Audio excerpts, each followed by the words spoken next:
Before we ride through, I just want to just share something with the audience. Um, so, um, I didn't crack a joke. I'm just sharing an image. I don't know where you're why. What's the fun? Where's Ahmed? Where's Ahmed? Is here? Guys, I'm not. Guys, who mentioned Ahmed? I'm just sharing an image with people. So, this is interesting. This is interesting. So, I mean, you could just look at this image and just say what's up. So, let's scroll up right now. Well, they're still in there, but we have a title race.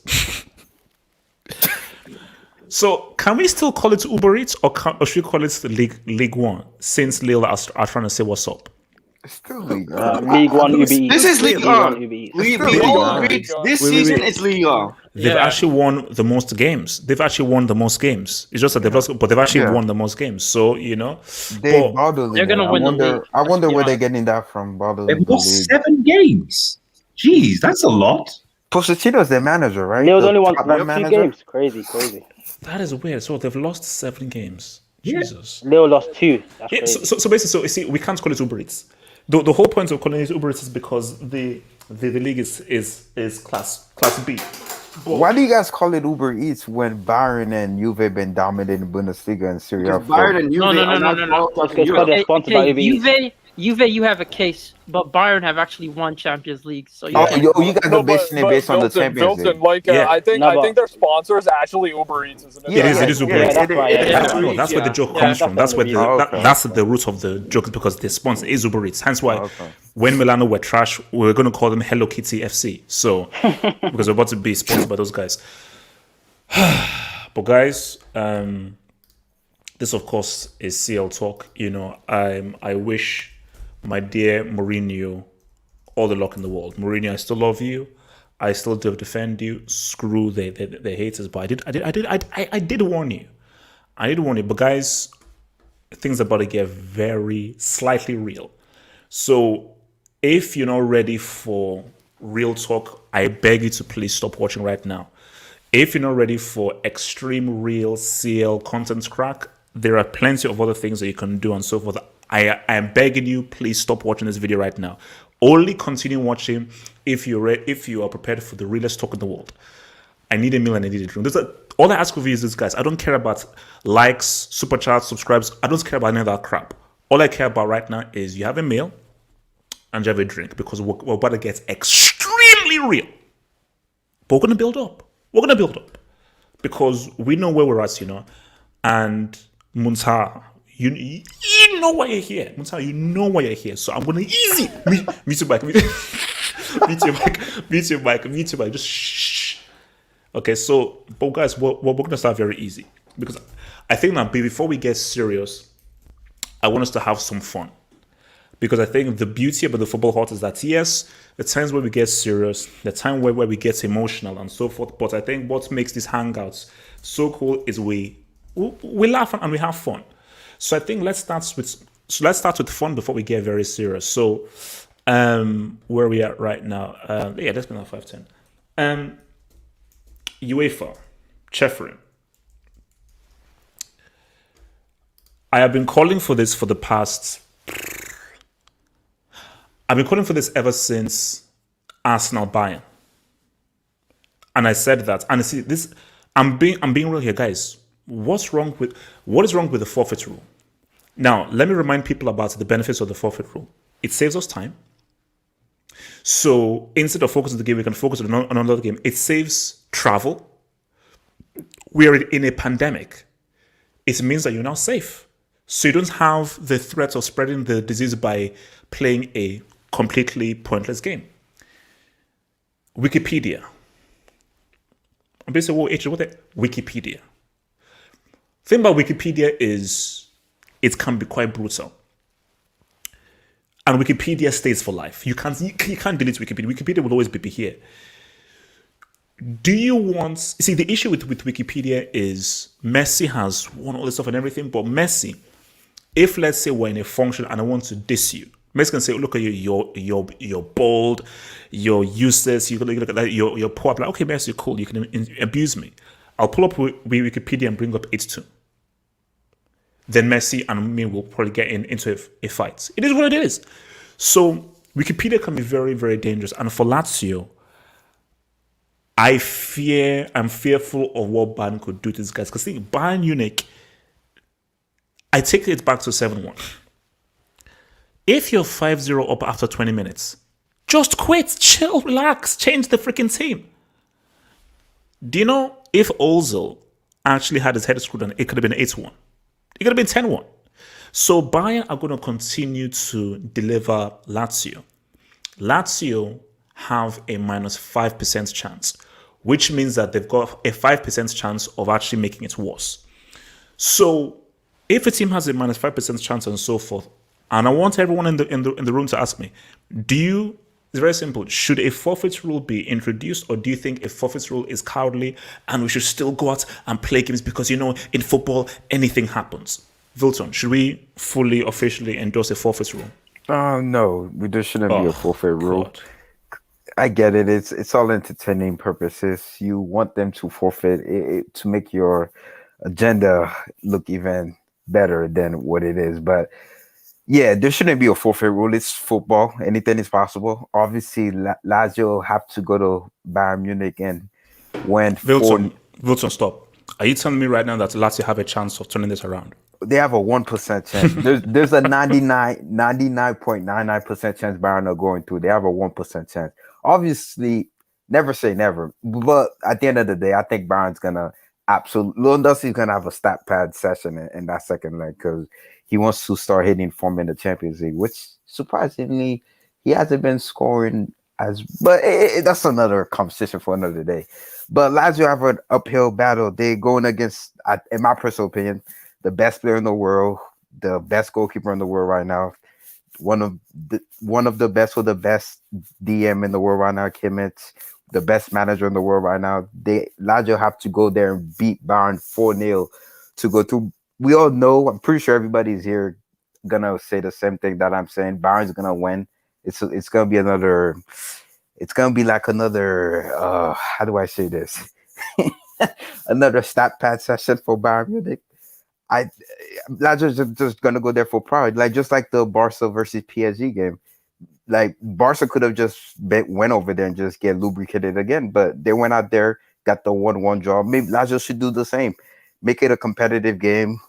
Don't get embarrassed again. That's all I can say for Lazio. But is the discrepancy between Barcelona and PSG the same as Lazio and Bayern? No, obviously not. Obviously not. But you can't have a forfeit rule. Like you just can't. Like, why not? So much money, on the game. Think about it. Listen to the fans. Do you really think the Bayern fans want a forfeit rule? No. The Bayern fans want Lewandowski to absolutely tear Lazio apart. No, but Wilson, my thing about it, it's sort of like, I think they have a thing in America called like the mercy rule. My thing is, if Lazio say, what if Bayern beat them like 10-0? And what if, so 10 plus 4 is what, 14? What if in your history you have a 14-2 aggregate? That can, if let's say I'm signing for Lazio, I say, so let me look at the history and I see 14-2. I say, no, I'm not signing for you. I'm not signing for a club who lost 14-2 in a CL knockout. So that could harm them moving forward and that could harm their image. So that's my thing. But at the end of the day, it's just you can't have a forfeit rule, bro. You're a coward. You're supposed to get bent over. Is it cowardly? Is it really cowardly? Is it? Yeah, because it's your fault. I get it. Bayern is superior quality. They're the best team in the world right now.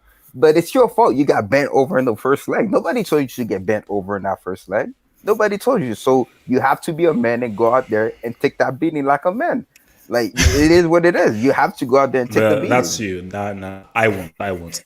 Z-Man. But okay, wait. Before you go to Z-Man, why didn't you? Did you want Chelsea to forfeit last season against Bayern?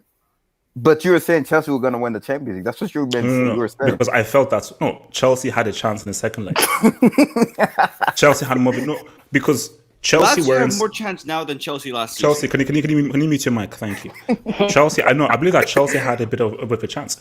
If transfer Pulisic played, Chelsea was gonna be Bayern Munich at Bayern Munich house. who knows? 4-0. You put Pulisic in there. Who knows? Things will change. Just at Lazio, I don't know. It's a mess. So before I come to Zima, let me just hit some of these dubs, man. So, oh gosh, I just looked at Undisputed's thing from yesterday. From Kevin Higgins, thank you for the dub, Kevin Higgins. Thank you for the dub. Theory: Liverpool is purposely trying not to get Europa League because they do not want to put pressure on the future coach, aka Gerrard, and Klopp will join Germany national team or Madrid or Barca. Probably trying not to get Europa League because they do not want to put pressure on the future coach. No, I think that theory is a bit too far-fetched. Liverpool's main aim is to try to win the CL. That is their main aim, 100% is to try to win that CL. And Gerrard says he don't want. Hassan, mute your mic. Hassan, mute your mic. And as far as Klopp goes, Klopp is not going to join the German national team. No, that's not happening. I don't see those worlds colliding. I think, speaking to some German guys about it, I don't really see that thing flowing through. Madrid or Barca, no. But between Madrid or Barca, I think it's more likely he says what's up to Barca than what's up to Madrid. I think Madrid and Klopp, they don't see eye to eye. Barcelona isn't too far-fetched. It isn't too far-fetched. Yasser's side says, no way PSG lost again to Nantes. Hatred, why Madrid is far-fetched? Tell me why. Madrid, I think the profile of the club and I think the profile of Klopp, they just don't match. They just don't match. Just how Klopp is, what he wants to do and so forth. I just don't think I see it as a right kind of fit of the Real Madrid culture, how they are, how they operate, and Klopp. They're just the culture of Real Madrid, the psychology of them doesn't match Klopp in my sense. So that's just why it matches. Yes, I said no way PSG lost against Nantes, Lille. If Lille win Liga and PSG don't win the CL, Pochettino should be sacked, 100%. And I would sack him personally. I dare Pochettino to come into a new job, sack Tuchel, don't win the French league and don't win the CL, he should be sacked. Yes, side again says Atletico should forfeit. They have no chance. Yes, side you're in the Europa League. Your team lost to AC Milan. You got outplayed by AC Milan. Don't you dare bring your Thursday night thing to a CL talk. Yes, side your juju and your bad words and your evil spirits is not going to stop me from my juju and from my white magic, which will go to work fully on Wednesday. Z-Man, talk to me. Should there be a forfeit rule? Normally, I'd be rational about it and say no. I could give you a rational answer. But in terms of what I've experienced, I went out for a jog. I got some food, some vegetables, some chips for that Bayern versus Barca game, and we got slapped.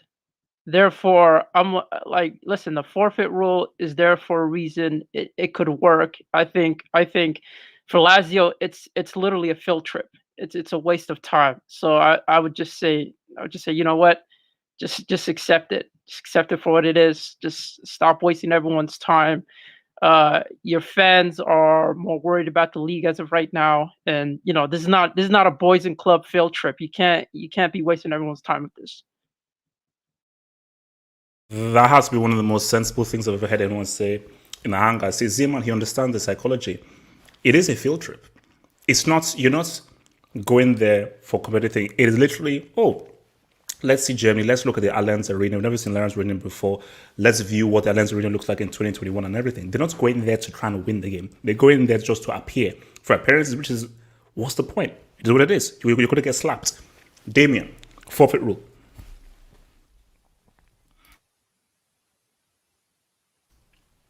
Damien, 1, 2, 3, 1, 2, 3. Damien, 1, 2, 3, 1, 2, 3. Hassan, talk to me. Hassan, talk to me. No, there shouldn't be a forfeit rule. I mean, if you're gonna play the first leg and you get beat down, you're gonna have to play the second leg and hold your beating. You're gonna have to. Can't play one game and then get smacked up. I say no, we don't want to play anymore. So you don't think a team reserves the right to say we realize that we are chumps and we don't want to embarrass ourselves or waste anyone's time? They don't come to the Champions League. They don't come into the Champions League. Like if you get beat down, like what was the first leg? 5-1 was it? I think it was 4-1. 4-1. You played the match, so second leg, you're holding your beating. It's down to you to, make it 1-0, 2-0, but you're holding your beating over 2 legs. Is what it is. You're very harsh indeed. YSK Jackson, man, fought with a rule. No, don't use it. We need the entertainment. I want to see. How is it entertaining seeing a team I agree. given birth to? I want to. No. What did you say? How is it entertaining seeing a team being given birth to? You don't want to see it? No. You don't want. So you don't want to see Lazio be resurrected? No, no. The first leg showed us that this isn't even a freaking contest. See, I want to see something. A total destruction beatdown isn't amusing. It's not entertaining. Entertaining is, oh man, who's going to win? Entertaining isn't seeing a team totally bully and deconstruct another team. That's just malnourishment. We need the entertainment. We don't want a team forfeiting.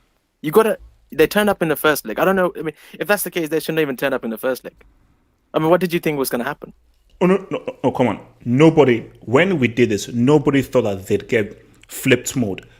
Yes, people thought Bayern you thought it was going to be competitive?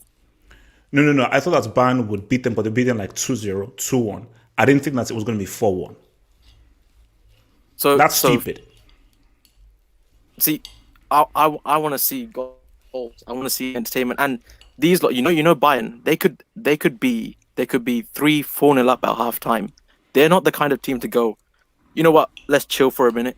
I think Real Madrid, when they did the 3-peat, they would have done that. They would have chilled, relaxed a bit. These let me ask you this: we'll go for double figures. What percentage chance do you give Lazio then? As a Lazio? percent? Yeah. Well, after winning the tie, less than 5%. Less than 5%. You know how many? What was the score from the first leg? 4-1, wasn't it? It was 4-1, wasn't it? I think so. Yeah. So it was 4-1, wasn't it? They need to win. They need to win 4-0 at the crib. They can't concede. All right, look, man. It needs to be 4-0 at the crib. You guys are just masochists, man. Red Devil, talk to me. Forfeit rule. Should we bring it in, man? No, absolutely not. We can't bring a forfeit rule. Because if we bring in a forfeit rule, then when is Hazard going to ball? When is Werner going to ball? They need to ball against these banter teams to sort of show how good they are. So like Red Devil, you better watch your mouth, man. It's not watching. I'm just saying that, if we're talking about these players being at the highest level, the only way they're going to be able to do that is against certain teams. Oh, what? An own goal, Craig. Bro, Fuck. they're cheating. Sorry, continue. Useless. Oh man. Continue. Respect Bielsa. Continue. Red Devil, this is Champions League talk. Red Devil, you better continue. Red Devil, we don't throw you out. Continue. Talking about Champions League team.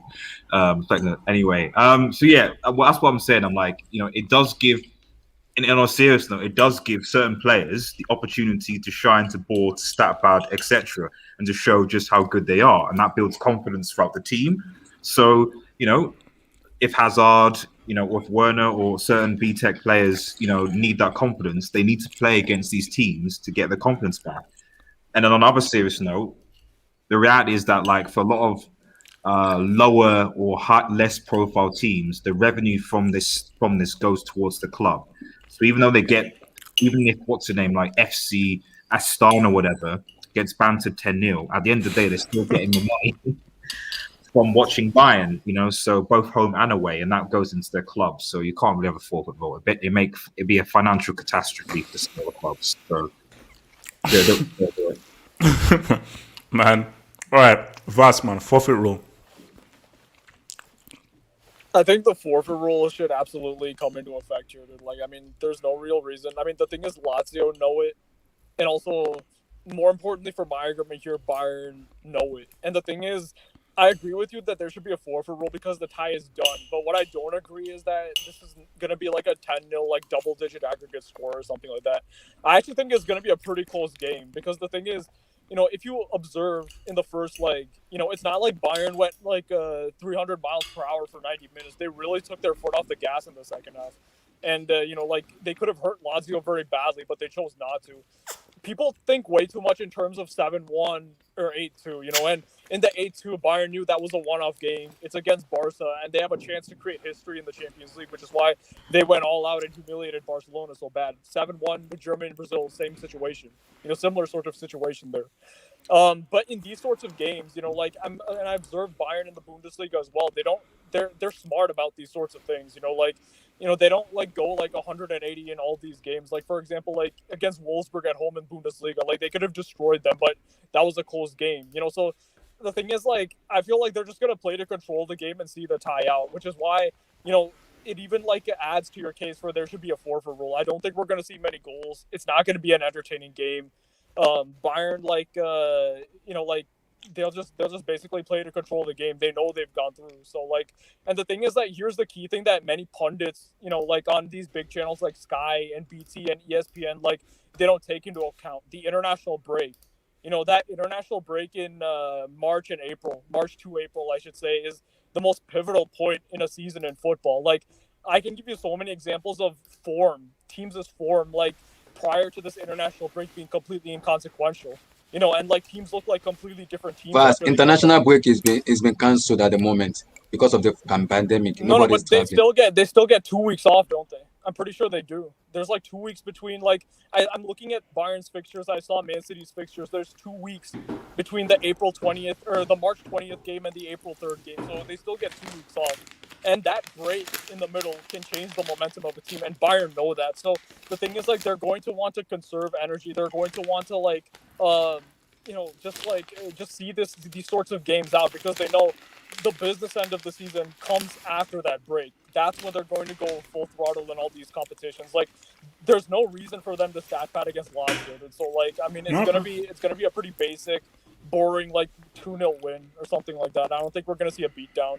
So yeah, that's my 2 cents on it. And forfeit rule, yes. Yeah. Osasuna, forfeit rule, man. Do you second versus view? Absolutely, I do. There is a reason why the team that I always make fun of is Arsenal Football Club. All right, there is a reason for that, and it started with 10-2. Right? These guys lost to the same team 5-1 3 times in the space of 16 months. 3 times, all right. And the stats will show it, and that's going to be there in the history books forever. Like, you don't understand. Like, it's going to be there forever, right? You can't change history. So there's no reason. So what do you say to people that say that if you use a forfeit rule that you're cowardly?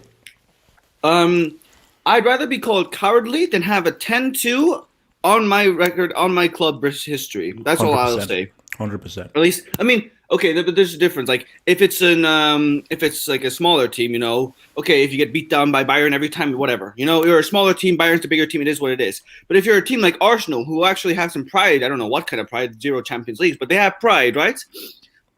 So a bigger team, if they get levitated, right, in the second leg or in the first leg, there's no reason to play the second leg, because it's just going to get worse. Like, who says that it's going to get any better for them at all? What is the evidence? Okay, so we've seen crazy things in football, mad things. Mm-hmm. I mean, one of the crazy things that I saw in the Champions League, which many people don't talk about, was I think this was in the 03-04 Champions League, where Milan beats Deportivo 5-1 in the first leg, then Deportivo 4-1 in the first leg, yeah. Sorry, 4-1, and then Deportivo won 4-0 in the second leg. I was like, wait, what? This is where Milan with PLO and so forth.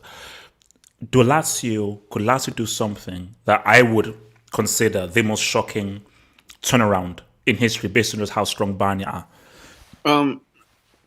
Here's the thing. HH, you said -5%, right? Mm-hmm. It's happening. It's going to happen, right? Just because you said -5%, all right? Because it's always when you're so sure. It's always when you're so sure. Osuna, I sextuple dare. Let me tell you this right now. If Lazio turns around, it would be the greatest comeback in Champions League history. Because the thing about Miracle at Camp Nou, who are PSG? Before then, they never sniffed a CL final. With Milan were not as strong or as powerful or as fearsome as this Bayern team are. based on how good this Bayern team are, how they are clear favourites for Lazio, who are Lazio, to make this back, this will be the greatest comeback in CL history. So ahead of 05? Yes, because Vladimir Smitsa. No, Milan was better. Milan was better. Defensively, at least they were way better. No. Do you know what's Hassan? Is that as mid as that thingy team was, Lazio don't have a player as good as Gerrard, Jabi, Alonso. Just put those two in there. Lazio don't have players that's good. These Lazio guys, Milinkovic, Savic? Like, who? I mean, they are and so forth, but I'm like, and my thing is that as good as that Milan team were on paper, they're not bullies. You're dealing with a team that commits war crimes. They committed a war crime all the way to a CL win last season. So Milan just beats you. This team is committing war crimes. So the only thing I'll say about it is we done it in 45 minutes. That's the only thing. But no. 100%. That Liverpool thing is the greatest comeback of all time in history. I've never seen a comeback like that. It beats me look at a comeback based off dud. But I'm saying this will have its place. Basically, we can have a debate if Lazio do this and come back. So, in all seriousness, it's not going to happen. No. I would like to talk about Lewandowski for a second, because the debate that I was listening to the Hangout yesterday because I couldn't do it. I was in a plane, right?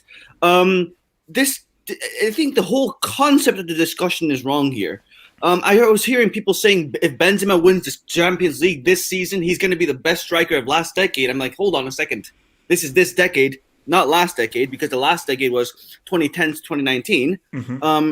And I'm sorry, but if you say that Lewandowski was actually one of the best strikers in the of the last decade for Bayern, you're lying, all right? Because for Dortmund, I would say 100% he was the best striker in the world at the time. But this guy has only been like in the radar only recently, since 2020, since Flick. Like before then, we were calling him like borderline failure at Bayern. Like he scored all those goals. But so you would then put Benzema ahead of him? The cannibal ahead of him? I mean, of the last decade. Look, I would say for Bayern, if you take just his Bayern days, yes, but we're talking about the decade, right? And if you look at the beginning of the decade, because the decade is 10 years, for Dortmund, I would say he was actually one of the best strikers, and not the best striker in the world, because the role of a striker, right? I played as a striker, and when I would play football, you are the finishing touch of a team, right? He is you never ever build your team around a striker unless your name is Ronaldo Nazario, right? And that is the best player that we've ever seen, right?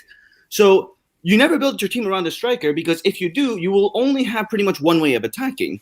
And that means that what your striker is he's the final piece. He's that guy that you want to make the difference when it counts. That's what you buy a 70 million striker for. If you want a guy to score 15, 20 goals in the Bundesliga, look at any of the cheap Bundesliga talents for 10 million, you know? The reason you spend big money on strikers as a big club is because you want them to make the difference for you at in the big moments. And Lewandowski wasn't doing that at all. And so on my thing, because I want to move to Bob, on the Lewandowski point, do you think it is fair? Because I know a lot of Bayern fans pushed back in the comments. They said that that is unfair with the critique of Lewandowski doesn't score in big games. That he does score in big games.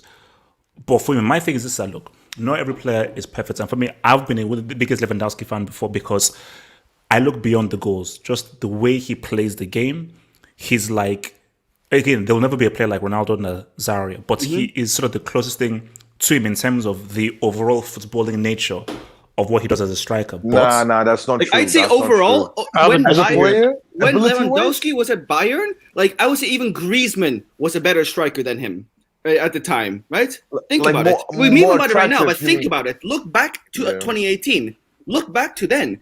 Griezmann was world class back then. He was winning World Cups. He was scoring the important goals for Atletico. He knocked Bayern out with that away goal. Did Lewandowski and he missed a penalty goal? in the CL final, but we didn't want to. Yes, that's a good point. He did miss a penalty in the CL final, but hey. But I'm just trying to make a point where this discussion should be this decade, Lewandowski is 100% the best striker. But last decade, there you need to have the argument, because I would say his Dortmund days are when he was the best striker. But Bayern days, I can't call him that. Anyway, please, yes. Let me bring in this boy, Abdullahi. Talk to me. Lazio Bayern. Is there any point of Lazio turning up? Why are we even talking about them? It's a forfeit match already. So they have no chance. You created your pool, induction, sacrification, everything. So it's already induction. They won 4-1 away. They are playing at Allianz. I know the highlights, stuff and everything, but there's no way in hell Lazio will not concede or Bayern. There's no way. Bayern will keep attacking. The only way I can see it happening is the counter press Bayern, which is very risky. If you want to do that, you have to be very resolute and very solid at the defense if you want to beat them. Yes, in Champions League you may have luck, but my question: if Lazio win 3-0, do they go to? Did they go to if I win 3-0? No. So they have to win 4-0 to go to. Yeah, because Bayern scored 4 away goals, so it would be 4-4, and Bayern would still go through. So I don't say that. That's a forfeit. I don't even. How are you talking about this? Yeah, look, Lazio, man, you guys are clowns, man. You guys are clowns. Why are you traveling to this match? Ziman, what do you want? What's a levitation? 9, I think 9-0. Actually, no. Well, a levitation is something I just throw in there. Like 9 is a resurrection. Reincarnation is 10. Resurrection is 9. Levitation is just like you can use.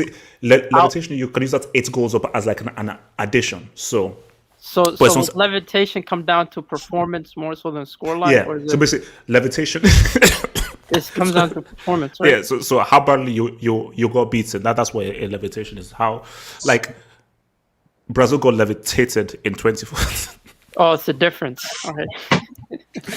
Look, so if they lose like 7 or 8-0, is that levitation or a sacrifice? I'm like here. I don't give a damn. All I want is that this guy shouldn't waste my time on that pitch. Muntaha, talk to me. Forfeit rule. In the case of Bayern, no. I disagree with that. Yeah. And the reason is that because I believe this is Champions League. This is not your Bundesliga or like DFB Pokal or whatever you call it. And I believe like at this stage, Lazio should perform to extent where, okay, you cannot win if you be realistic, but you need to at least, make up for the shitty first leg the way you performed, and try not to fucking open your legs and concede 6-7 goals again. So for me, the reason I'll give props to Lazio is like if they perform good, if they stop Bayern of winning not more than 2-0, then I'll have a respect for them, at least for this leg. Wait. And with regards to Bayern, you watched the Bayern Lyon game last season, right? Mm-hmm. Look how Lyon exploited Bayern's high line and exposed them in terms of the defensive issues. And to be honest, if Lyon would be a bit more clinical, we are seeing some amazing game at that semi-final stage. So I want Lazio to do something crazy shit like that, or something, try to be more tactical. So in order to at least, if they get Lara Croft said, should they be banned from entering the CL next year? Yes. Arsenal are pretty much banned right now anyway, or they're playing themselves. Look, I remember when Man City defeated Schalke some 9-0, 10, something like that. I can't remember. And it was 7-0, yeah. Yeah, 7-0, yeah. One game. Also 10-2 on aggregate. Oh, yeah. So you see, you can't have this in Champions League, man. Like, you can, because it embarrasses the whole nature of the competition. But you can't have think this. about it. No. They've actually all been kicked out because Arsenal haven't been in the Champions League since that 10-2. Schalke haven't been in the Champions League since that 10-2. Yeah, They've genuinely been kicked out of the Champions League. Yeah, so maybe it is PTSD. So, but Muntaha, back to Muntaha. Yeah, so for me, I believe if that happens, then they should not be able to at least come back to the UCL for at least next 4 seasons. Because come on, man, this is UCL. You cannot give Bayern that easy flow, man. You cannot give them like such a.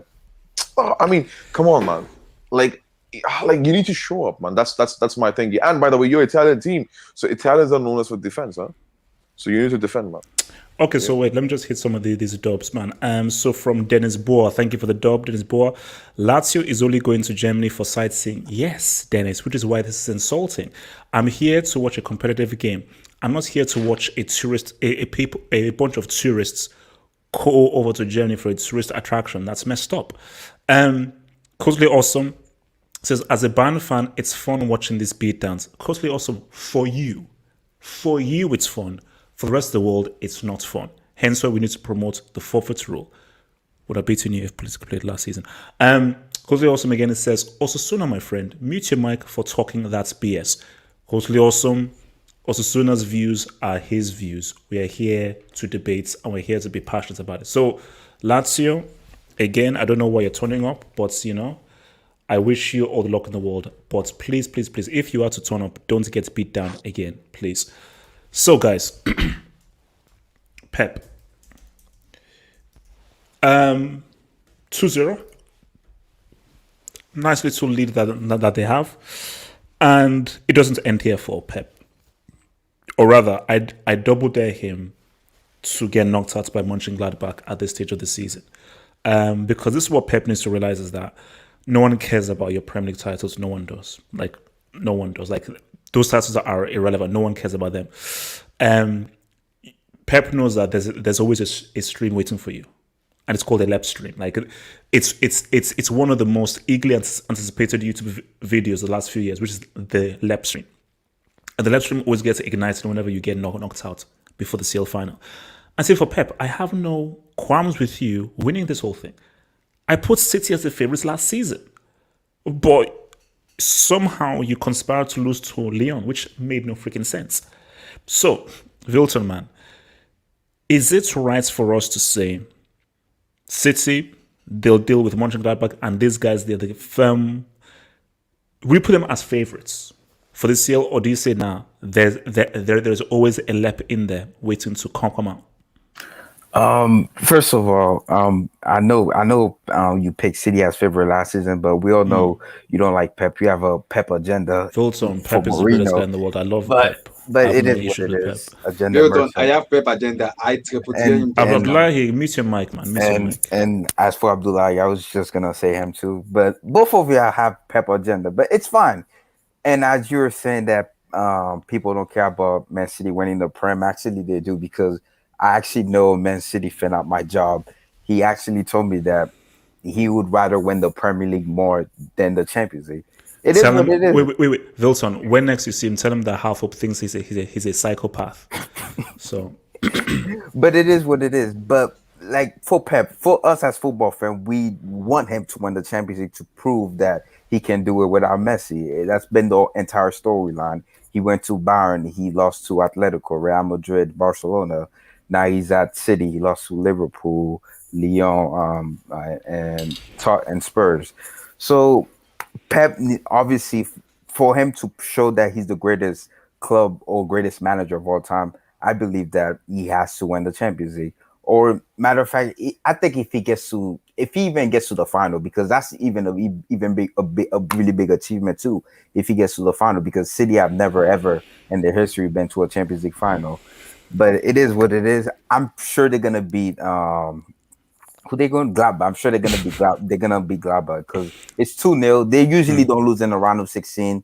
And again, this City team, they look better defensively. And I'm not really a stat person, but I was looking at the stat. This is the lowest scoring Pep team ever. So do you think that is the key difference? Is their defense? That with their defense being better, that could be the key difference for them. It's always a key, because the team that wins the Champions League always has a good defense, or have the top 3 or top 2 best defense. Because you have to, defense wins your championship. That's the motto. You have to have a good defense. But what I also like about the City team, they actually grind team. But if I had to put money on City to win the Champions League, no, I'm not betting on City. I just think that they lack that mentality. Like, for example, Raheem Sterling, Gabriel Jesus put that pass on the platter for you to score, and you somehow, because that chance was actually harder to miss from that position. Yeah, it's made no sense. It made no sense. And you miss. And I don't know if that's gonna mess him up, mentally. If that because when you miss something like that, it messes you up. And as for De Bruyne showed up against Real Madrid, and he also showed up against Lyon. I know De Bruyne is gonna show up. Yes, he hasn't won any big trophies. Yeah, I get it. He's the Premier League merchant at the moment, but he still showed up for City. He needs to show up in the CL7, man. He needs to score a winning goal. When your team needs you, I need to score the winning goal. Like I say, he scored against Lyon, but it is what it is. But when his team needed him, did he score the winning goal? No.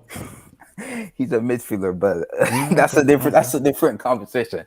But I just don't think City have the mentality. But like I remember me and Abdullah and Montar, we were all in the stream. We were talking about how they treat Pep as a king over there. It's like Pep doesn't have that much pressure on him to win the Champions League. Because I'm sure that's what they bought him for. But at the same time, though, when I've talked to Nata told me he wants to dominate the Prem like the way United. The owners voting for the CL, but the fans don't care. Yeah, the fans don't care. It's like as long Pep wins him the Premier League or they win any trophies, that's so weird. But see, and I think it was the same thing that experienced with like some Liverpool fans, and I think because there is a very insulated view that people have here in England, because people view like the whole rivalries and everything, or like hence why people feel like if the Premier League is like this is like the most important trophy, is the biggest trophy, like how you can open your mouth and say you would rather win the Premier League than the Champions League is insane. You have to be mad. You have to be a raving lunatic to put the Premier League above the Champions League. Fans, yes, you could dominate the Prem, but at the end of the day, United and Liverpool fan and Chelsea fan, or even Aston Villa, Nottingham Forest fan, they're always gonna say we have that Champions League. You haven't even won a Europa League. You have no European like history at all. So I would hope for us as football fans, Pep needs to win the Champions League. He needs to prove that he could without Messi. If he does the quadruple, I think he's the greatest manager of all time because that's insane for you to do that. Yes, he spent a lot of money. That there's Wilson, I'll tell you right now, if Pep does the quadruple, man, it's gonna be a tough stream. I'm gonna give him his credit because that's insane. I don't think that's ever been done. That's because that never been Wilson, done. if he does that, I said it's gonna be a very hard stream. Because I think the reason why it's funny, it's like Pep is also the only manager I know that get criticized a lot for not winning the Champions League because Mourinho has two, Pep has two, Ancelotti had two before he won with us in 2014. And Arsene Wenger doesn't even have one, and Fergie has two. But for some reason, Pep, the criticism he gets is he has to win the Champions League. He spent a lot of money. But I think the reason why, because he's the Messi thing. It's the only manager that has won it two with the same team. Like when I mean, with Pep, like Fergie won it with Man U, but he won it with two different teams, 99 and 2008. Yeah. Mourinho, Porto, and Inter Milan. Zidane, obviously, that's 3 in a row. Ancelotti with AC Milan and Real Madrid. But Pep, it's always been Messi this. So he needs to win the Champions. He knows it himself too, because he knows he has to win it. Because at the end of the day, yes, winning the Premier League, winning your league is a fantastic achievement. It's a 38 season that you grind it out. But at the end of the day, City, you are way too good for you. Like you can't even get to the semifinals. Like you are way too good for you to be losing to Lyon and Spurs. Okay, but I do think they're gonna beat Gladbach. I just don't know. I don't think they're gonna win the Champions League. I don't trust Pep with City, but I think they're gonna beat Gladbach. All right. What's it called? Z-Man. All right.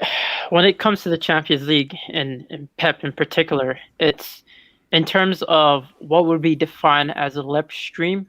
I would associate that with how they go out. That has a lot to do with it. It's about how they go out. If they go out because of a tactical error, if they go out because it's a team that they should be favored to beat, like Porto in the next round, then there's going to be questions asked of him. It's about does he stay and stick with the same philosophical outlook that he's been showing so far in terms of being disciplined when it comes to decision making. That's going to have a lot to do with whether or not we're going to get.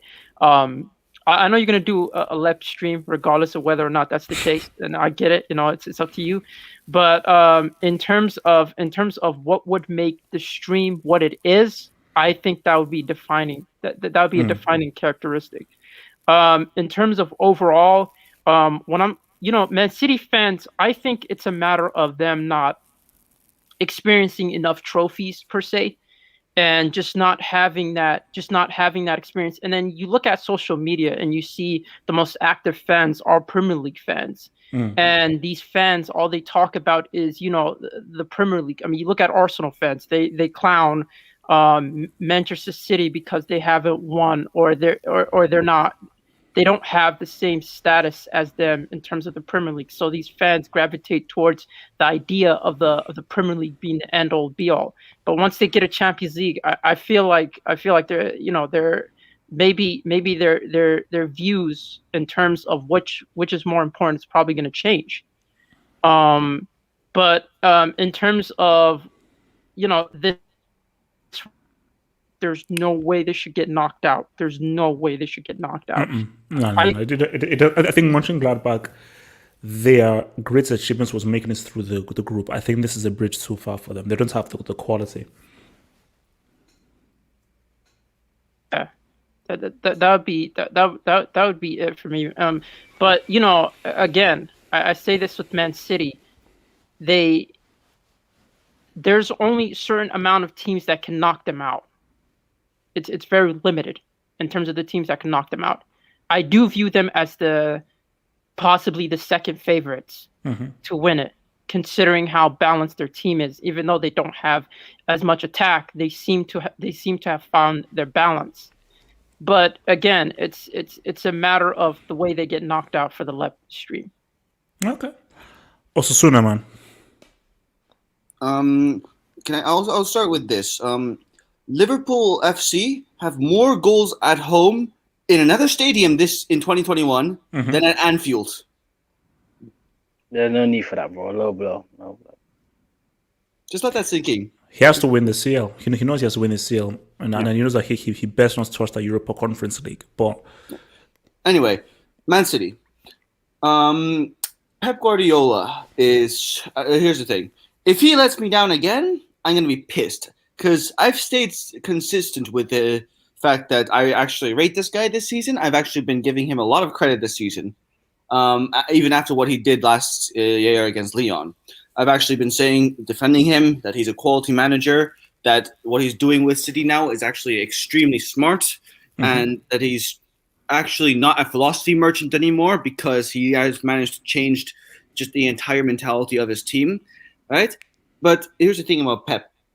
He puts himself under a lot of pressure. He puts himself under so much pressure. I was watching an interview of him with with Rio Ferdinand on YouTube, and you can just tell when he brought up the Champions League, you could just tell there's something in Pep just went like he just went a little bit irritated because it just hits him just a little bit he knows that he has to win it. He knows it. He knows himself. Everyone knows it. And he said it himself. It's just the small margins that make the difference. Let me ask you this though. And maybe I wanted to ask this guys previously, but no, I'll maybe ask Zeman and Vilton afterwards. I think this is the best way to ask everyone this. Do you think it is advisable to go for the quadruple if he wants to win the Champions League, or would the wiser move be, let me sacrifice one of these competitions so I have the legs and the focus to ensure that we do the CL? Or do you think a quadruple is actually possible? The thing with Man City is you can win a quadruple because your team is so deep. Their B team is enough to probably win this Premier League still. Who's the second place? Manchester United? Their B team would be on top of Manchester United. So I would say you don't have to sacrifice for a quadruple because even if you're playing your B team, you're not really sacrificing anything. But there's one thing that Pep said in the interview which really showed me okay, this guy's actually is very much putting himself in a lot of pressure because he said it's just fine margins. You're 2 meters in front of the goal and then somehow it goes over, right? He was literally calling Sterling out. Normally, the managers don't do that months after things have happened, right? But he literally called out a specific incident where he obviously didn't say the name, but you can tell it's all he thinks about. Oh, for sure. And so I think it's not going to happen for him this year. I say he's going to reach the semifinals. He's going to get knocked out by Bayern and by PSG, and it's not going to be really a lap stream. It's just going to be, we lost. It is what it is. They made the good effort, and we go for it next year again. It's not going to be like Lyon or Tottenham, anything dramatic like that. It's going to be very much just a respectable loss, and we see what we do from there. Osasuna, I dare Pep Guardiola to lose in the round of 16. My enjoy with Pep Guardiola has been No. He's not losing. That's never happening in a million years. I think they Pep Guardiola to lose. Okay, wait. So you feel that he's right to go for the quadruple then? I mean, yeah, of course, because you have the players to. I mean, you have the squad to. So why the hell not? And I say against Mönchengladbach, easy. It's going to be a standard, very comfortable win. Like nothing's too special. Well, no, because my thing is that there've been better squads than Man City that have existed, and trying to go for 4 trophies is something that is very, very difficult because that requires an extremely high level of concentration. Winning a treble is not easy. A treble isn't won every single season. That in itself is easy. You want to add another trophy upon that. But look, as I said again, if he does do it, he knows what it is. Red Devil, talk to me, man. Quadruple. Can it be done? Pep. He sure as hell shouldn't get a quadruple, man. That's not happening. So it can't happen. So are you saying that it can't happen or it won't happen? Both won't happen. So thankfully, though, hopefully this sort of the agenda thing is going, because usually if people tend to notice a trend, usually what tends to happen on this time of the season is that Pep tends to take the L in the Manchester derby, and then he goes on to get knocked out of the quarterfinals of the Champions League. So right now, kind of my agenda is in kind of full flow, where he's already taken his L in the Manchester derby, and I expect him to take his L in the quarterfinals, whoever they get drawn up against. So in Onku so you say like Mönchengladbach stand no chance. Like this is it. I always knew that. That's. I mean, this is again same year on year, isn't it? They get because they bribe UEFA, they get easy group, then easy round of 16. Then they've come across a semi-decent team in the quarterfinals, and then Pep bottles it. It's rinse and repeat. So depending on who they get drawn, unless they get drawn against Porto, and even then, you never know because Pep seems to overcomplicate things all the time. They might struggle, and to be honest, even more so in this season, when I would argue, like if you look at the potential quarterfinalists, they're all semi-decent, strong teams. They're not bums. These are not teams that are like, oh yeah, you could just pop 4 or 5 goals past or something. They're solid squads. It's going to be difficult. As far as the other trophies go, in Nkunku, I trust. In Mourinho in a final, you can't underestimate. Despite what Spurs did today, in a final. I still pick Nkunku because he does know how to win finals. And the thing about Pep's teams I've noticed is that, so I hear people talking about mentality, and I'm sure people are going to be slating in the comments, but yes, Pep Guardiola's football, when it comes to when they control, when they dominate, when they press, they're fine. But what I've yet to see from the City team in general is what happens when they're behind. When they concede a goal or 2 goals, do they have that mentality to actually come back? I've never really seen that from a Pep Manchester City side. Usually, if you score 2 goals past them, the game's over. They don't really have anything in them to sort of tie back, and so this is. So you're saying that they lack character. In character in the eyes of like weakness. So where I see in the Champions League is that you need to have, even Liverpool, dare I say it, you've seen it in time when you know, whether it's Milan against Milan or obviously against Barca, etc., where they're down and they have that belief to sort of come back and come ahead. I've never seen City or Pep City team really demonstrate that character before. And that's why I feel they'll struggle to win the Champions League, because they'll be put in a situation where that might be the case. And I think they'll struggle to overcome that. So I don't think they'll win the Champions League. I hope Mourinho gets to double them in the EFL. And you never know what happens in the FA Cup. So United's still in it. So they can have the Premier League. Hassan, talk to me, man. City. Yeah, man, this ties back, man. This ties. I don't see a way back from Mönchengladbach. I mean, if they got at least a goal in the last leg, maybe. But yeah, Pep, he's crawling his way to the quarterfinals right now. He's crawling his way, man. So, I mean, but do you think a quadruple is actually realistic? No. Or do you think that he should focus? He should just maybe forgo the FA Cup. The league is already wrapped, and put his focus on the seal. Or do you think no, this guy can actually win all 4 trophies? I don't think Pep understands. We don't care about the Carabao Cup and the FA Cup. We just care about the Prem and the CL. But you know, he won't listen. He'll go after all 4 trophies. He's probably going to rest De Bruyne for a Cup game or FA Cup game, so he messes up in the CL. But I don't think it's realistic, to be honest. I think Mourinho, you have one job. I know you can't win a CL, but one job, stop Pep from getting this quadruple. Look, he can't do it. He can't do it, man. But look, he's trying to do. He'll do his best, man. Yeah, but listen, I think Pep semis max. For me, he's the favorite. They're the favorite. City are the favorites because I want to put that pressure on that side, and City. I can't let this guy get the CLHH. I can't let this guy get this. No. That's what happens if Liverpool drawn against City in the Listen, we might be crap, but City don't want us. See, I don't want City, but City don't want us. That's what I'm going to say. It's like, do City want Liverpool in that next round? I'm not sure. Because anything can happen, man. Yeah, because City would just go in there feeling, no, but Liverpool know that we know how to beat them. Yeah, they beat us, but they know how to beat us. We know how to beat them. So I don't know. You want City, HH? Would you take City? Would you take City in the round of 16 if Chelsea get? Why SK Jackson? Thoughts on this thing? Red Devil. We will fight. SK Jackson, talk to me. I will fight you, Red Devil. Please. I want Israel to say. Look, man. Why SK Jackson? Talk to me. First things first. I'm as confused as you are, HH. Right? How is there like Manchester City fans seriously out there claiming they'd rather win the Premier League over the Champions League? Because there is that's such a small club mentality. No. I've heard Liverpool fans who have said that they'd rather they place the Premier League above the Champions League. And I think it's just because we were on a drought, though. That's the difference. True.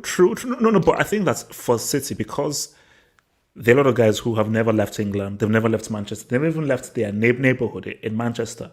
So for them, the United rivalry is that it's everything to them. Oh my gosh, our noisy neighbors, all that stuff. So and also Brexit. A lot of these guys are probably hate Europe as well. So you combine Brexit with living in Manchester, there's a maybe insulated view. But obviously, if you have guys like Lazio, he's a guy who knows that it's all about the CL. And they're fans hate UEFA as well, by the way. See, if I was in Pep's position, I'd sacrifice the quadruple to win the Champions League. 100%. I'd go because with Pep, he's done everything he needs to do domestically with all the clubs that he's been with. So there's nothing to prove at that level. So why not try and fulfill the one sort of blip in your career, which is the whole mess. You can't win the Champions League without Messi. So I'd go all out and try and win the Champions League. See, would you call it a failure if he fails again this season? Well, would you allow him another chance for every time he doesn't win the Champions League for Man City, it is essentially a failure. Now, on the outset, the argument can be, I have won trophies. And I have not only won trophies, I've broken records while winning these trophies. Because an argument can be made that one of the best Premier League teams of all time are the Centurions. But my thing, though, is on a bigger scale, let's go beyond England. On a bigger scale, to be seen as one of the great managers of all time, you can't just show me your Premier League medals. You've got to show me, okay, now what have you done in the Champions League? And yes, you may have those 2 Champions Leagues. Those were with what many people consider one of the greatest sides of all time, and a side that was pretty much a carbon copy of a Spain who gave you 3 international titles. Bayern Munich, you had an excellent team that Heinkes gave you. You never sniffed the CL final once. So you're not winning another Champions League without a team that was pretty much Spain. Because City for me feels more like this is Pep's team. Barcelona felt like that was like Spain light. That was really Spain, and we know what Spain did at the Euros and the World Cup. So, but if I was Pep, I'd go forget the quadruple, all out in the Champions League. And in terms of this game, I think it's going to be a boring game. I personally think. I personally think it's gonna. It could even be 0-0, and they just drag it out to a 2-0 aggregate win. It could be that. So I'm not really bothered about this game, to be honest. Mo, talk to me, man. Mo. Say Pep. Yeah. I think Mönchengladbach, they're out. They do have an outside chance, in my opinion. I don't think it's as bad. Like, it is obviously a very bad situation for them. I do give them like a 5 to 10% chance, because you can never guarantee anything with Pep in the Champions League. Now, regarding this whole quadruple thing, I don't think it will happen. But if I'm of the mentality that you never play to lose, you play to win. Yes, great point. And like Osasuna said, Man City have a very, very deep squad. Like, you have, like 5, 6 decent center backs when Nathan Ake comes back from injury. You have Jesus and Aguero, you can rotate between the two. And then out on the wings, you have the likes of Sterling, Ferran Torres, Mahrez, Foden. You have so many guys. Wait, okay, let me paint this scenario. I don't know whether they'll be scheduled the same, but let's just say that these schedules are the same. So you have an FA Cup semi on like a Sunday, and you have a Champions League semi on the Tuesday. Let's just say, just for argument's sake, would you see Pep, let's say, resting Sterling, Diaz, and De Bruyne for that FA Cup semi? Or do you think he'd still play them and then play them again on the CL semi on the Tuesday? No, he definitely rests them, because his second team could still win that semi. Like, even if he's resting Sterling and he has like Mahrez and Bernardo Silva in there on the wings, because he's resting Sterling and Foden. Like, come on, like Mahrez and Foden could pretty much walk into the starting 11 of any other Premier League team. So like, you rest the like of Sterling and De Bruyne, but you can still easily win that semi, unless it's versus United and Oli is using some. Don't mention that guy's name, man, please. But look, for me, like, people saying Man City are the favorites for the Champions League based on their current form. Let me remind you that Man City won the Premier League by like 25 points during that 100-point season, and they got knocked out by a 17-year-old Mbappe who was playing his first season as a professional footballer, and the 50-year-old Falcao who was using crutches to run. So like, their form in the Premier League has nothing to do with the Champions League. Wasn't that season before? Do you just say Ladamel Falcao? Yeah. Wait. That was the season before. You see, he got 100 points, he went up to Liverpool. See, I want you to pause there. See, this is why I say that any Premier League fanboys that opens their rotten mouth and says that the Premier League is the elite, shut your mouth. Because the proof is in the pudding. So a team who got 100 points one season and 98 points the next season have never reached a Champions League final. Logically, what does that say about the Premier League?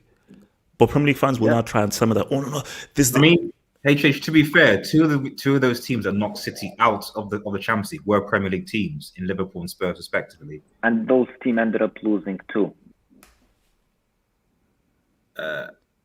Wait. Yeah, So Spurs went to 5. Well, when they lost to Liverpool, Liverpool lost to Real Madrid in the final, and then Tottenham lost to Liverpool. Sure, lost to Ajax. So like, regardless of, like, we could go on all day about like whether the Premier is elite or not. All I'm saying is that the win streak that Man City have, for me, that doesn't tell me anything about their chances in the Champions League. And I like making fun of Pep as much as the next guy, but it's not just about him. It's about the Champions League. Anything can happen. And the fact that you have, City's run, that's like the cherry on top. So, look, I'm not saying City won't win the Champions League or can't win it. They're definitely one of the 3 favorites, in my opinion, along with Bayern and PSG. But if I were a betting man, I wouldn't put money on them, to be honest. So yeah, that's my take on it. Can I talk about the Bayern game now, or should I go later? Okay, no, you can go later. So before I move, let me just hit this. So from Yes side, man, thank you for the double Yes side, who says, if Pep brings Messi to City, does that CL count? 100,000% no. And Pep knows this. I spoke to him. I said, Pep, you do anything you want. You bring Messi to Man City, you will completely confirm that you are a chump. And any CL you win will not count. So I triple dare him to get Messi to City because that just negates every single thing. But before I come to Abdullahi, see, that's the beauty of Bartomeu saved his career. Bartomeu saved his career in some way then. Yeah, you could argue that. Before I come to Abdullahi, this is why I love the Champions League so much. It's because when you play in your domestic league, you're playing teams who you know very, very well. And the domestic league has a certain culture and approach. So it is much easier to prepare for a team in your domestic league than it is against a European team. Because, yeah, it's maybe Lyon and so forth, but they have a completely different way of how they view football, their strategy, their tactics, and their approach. Hence why the Champions League is such a great tester of your team now playing a team from France, from Italy, from Germany, and so forth.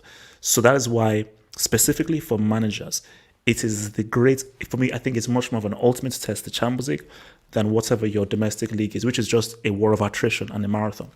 Abdullahi, talk to me. HH, everybody knows my agenda with Pep. I don't want to go so much or like 2 pages on Pep Guardiola. Please don't. I don't have time for that. I don't want to do I know, but please don't. Good. I'm saying it to all Man City fans. Nasser is my guy. Park also is my guy. If Pep Guardiola get knocked out by Borussia Mönchengladbach, I swear to God Almighty, do not ever play in the Champions League anymore. Go and play in the Conference League. But Abdullahi, they're not getting knocked out. This is about can they get a quadruple? There is no if. There's no if. They're not. Can they win the quadruple? Park, Nasser, if Borussia Mönchengladbach, Abdullahi, they are not. No. There's no point in bringing it up. This is not where they go out because we've seen from the first leg that it's a mismatch in terms of how these guys are. It's a complete mismatch. This is about, do you think that they can win the quadruple? Do you think that this could be Pep's year? For me, the quadruple, I don't think so because they're still in the FA Cup. I think they face Leicester. Is it Leicester or Everton? I'm not sure who they face in the FA Cup. So that doesn't guarantee 100%. And the Karabuki was called Papa John's Cup. You are playing with Ose. And in Ose, I can bet any amount of money with Ose in the final. He's winning that final. Because Ose loves to win. It may be crap, but that final, Ose is winning it because he's a winner. I don't put my money on him winning the quadruple. I don't. Premier League is completely over. We know that already. But the UEFA Champions League is 50-50 because it could get past Mönchengladbach. It depends on who you face in the quarterfinal. It could face PSG. It could face Bayern. If you face PSG in the quarterfinal of Bayern, that is a completely different conversation because that will give Pep Guardiola a lot of worry. He knows he can't go. He can't be that team with Neymar and Kylian Mbappe. He knows, so it's gonna be like mismatch. I keep saying it to you, Chichi. They will surely go. They will surely go to against Mönchengladbach. But I'm betting a scenario now. League form is different than the Champions League form. So that's a total different case. And in Champions League, there's always a luck. Luck will shine on Mönchengladbach and they go to. If Pep Guardiola loses to Mönchengladbach.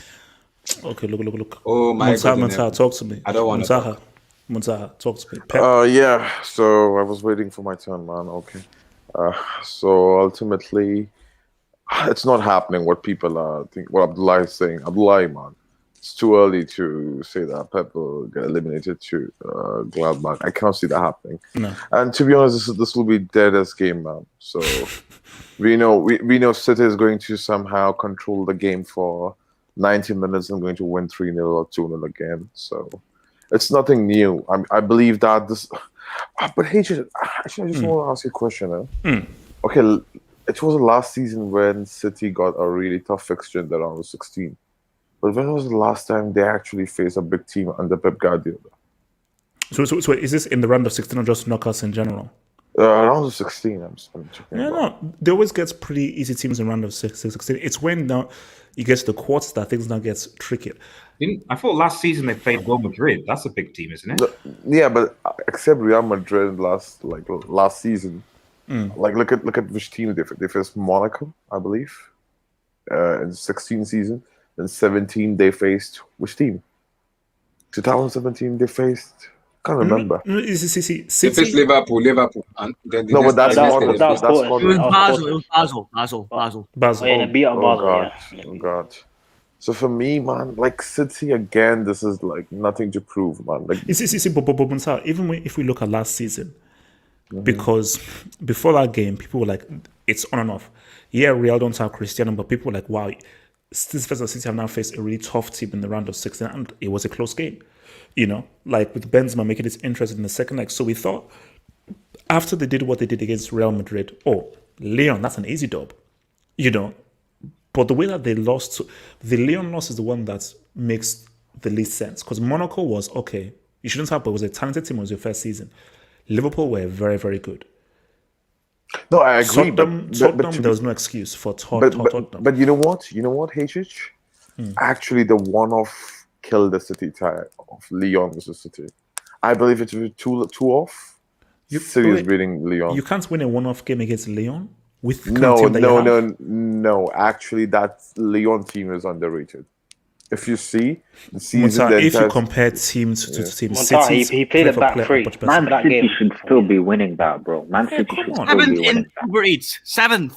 Yeah, no. Come on, you can't build them as on. Come on, no.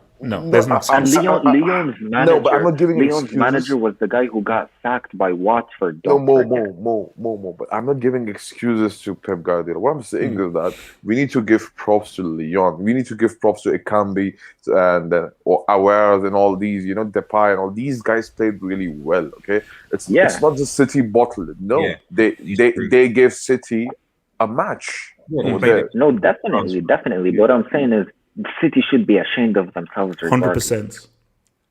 I mean, look, man. Look. Even Jose Mourinho, right? That guy. I mean, the guy's genius, and even he said that when you don't have a history in Champions League to make it or to win it or to even reach the finals, it's not a piece of a cake. Because, bro, you have to understand this club. Then how did they beat Real Madrid? Stature. Bro, yes. No, that makes no sense, because if you want to talk stature, there is no team that has more stature than Real Madrid. But they beat Real Madrid, deservedly so. So how do you explain them not being able to beat Lyon in a one-off game? Can I put this thing in the first place, right? If you see the first game, right, first leg, it was extremely close. It could have gone either way, okay? And if you see, right, like the way City set up against Real Madrid, that was like a Pep Guardiola's tactical masterclass. Because, bro, you can see the position stats. It was 50-50. The position, bro. So you can see, you have to give props to Pep Guardiola for certain games. He came clutch with his tactics. So, okay, he beat Real Madrid, but losing to Lyon, as if people they're exaggerating when it comes to Lyon loss. I still believe it's not harsh. But we need to give respect to Lyon, because what they did, and especially the front three of Lyon, was amazing. Ekambi was amazing in the first, in that game. So we need to give respect to those players. But so you're saying that Ekambi was one of the key reasons why we're not giving praise to Ekambi? No, I mean, Ekambi? Bro, did you saw his finish, by the way, for the first goal? Did you saw how much chaos he caused over there on the left flank? To Kyle Walker, by the way, Hazard couldn't do anything against him in the second leg, but it can be, you know what he did. So bro, this is the beauty about this competition. People don't want to understand that. Look at what Porto did to Juve. Of course, Juve is crap, but this is a beauty, man. So when we talk about this game, right? I mean, the Gladbach game. Of course, we expect City to win because they have already upper hand with a two leg away win, 2 goals away win. So, of course, they have to win this game. But let's not come to it's not a full-gone conclusion that City is favorites for the Champions League. They might be one of the favorites, but can they win it? We don't know yet. This is the beauty about this competition. So, City should win this game, I believe, comfortably, 2-0 by controlling the game. And let's see what happens. By the way, I want to see City to face a tough team, big team, right, in the quarterfinals. I hope they face Bayern. That'll be too early, bro. That'll be a little bit too early if they face Bayern, man. All right, guys, let's now get a little bit serious right now. We're gonna get a little bit serious right now. Well, let me talk about the Bayern Lazio before we move on. Okay, go for it. So you asked if they should do the forfeit rule, right? Yes. I don't think so. I think there should be a rule that if you concede more than 3 at home, you get knocked out automatically without having to forfeit it. No. But then wait. Should you be able to forfeit mid-game? No. Mo, what about Miracle at Camp Nou? We never have gotten Miracle at Camp Nou. That was 4 away, not at home. The key point is at home. So this year, Barca should have been knocked out after the first leg. Now, but in all seriousness, though, what was that Tupac lyric? I'd rather die like a man than live like a coward. So I think play the second leg and get battered better than just saying, we gave up halfway through. But you didn't give up, though. You're just saving everyone time, and you just realize that, okay, you know what? We're just not as good. This was a mismatch, and we just want to save time for everyone. Yeah, I get that, but the point is they're not really saving time because you're going to be watching the other game either way at the same time. So it's not like they're saving you any time. It's a nice stadium. There's nothing wrong with having a tour around the stadium, a few drinks. Have a tour on your time, not my time. Have a tour on your time, not my time. How about that? All right, guys, let's keep this moving. Let's keep this moving, man. So we're not getting very real right now. So look, Muntaha, things are gonna get real. Okay, very real indeed. I wanna no. I'm sorry. I'm not. No. I'm sorry. I didn't crack a joke. We cracked jokes for the first two games. This is where things get serious. The previous two games are just jokes. We talked about City and Bayern. We're not talking about competition. This is now the Champions League right now. Here's the thing. I'm sorry. We had a great conversation about Benzema, and I think Benzema definitely is one of the best players in the world based on form. And Real Madrid have the 1-0 dub. Although it's a bit weird because it's just one away goal, so it's like, is that really an advantage? But you can't sleep on Atalanta. And Atalanta would be like, you know what? Let's keep 11v11.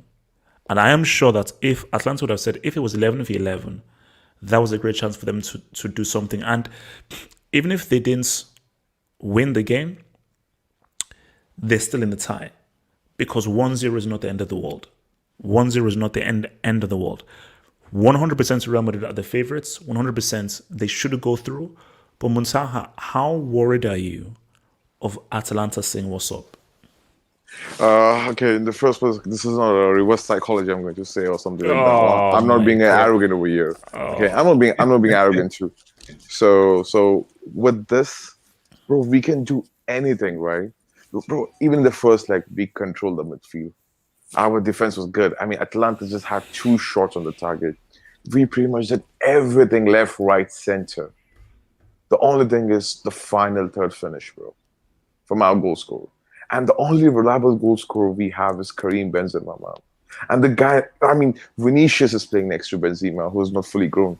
Then you have Asensio is playing on the right wing. I thought you were an Asensio fan, man.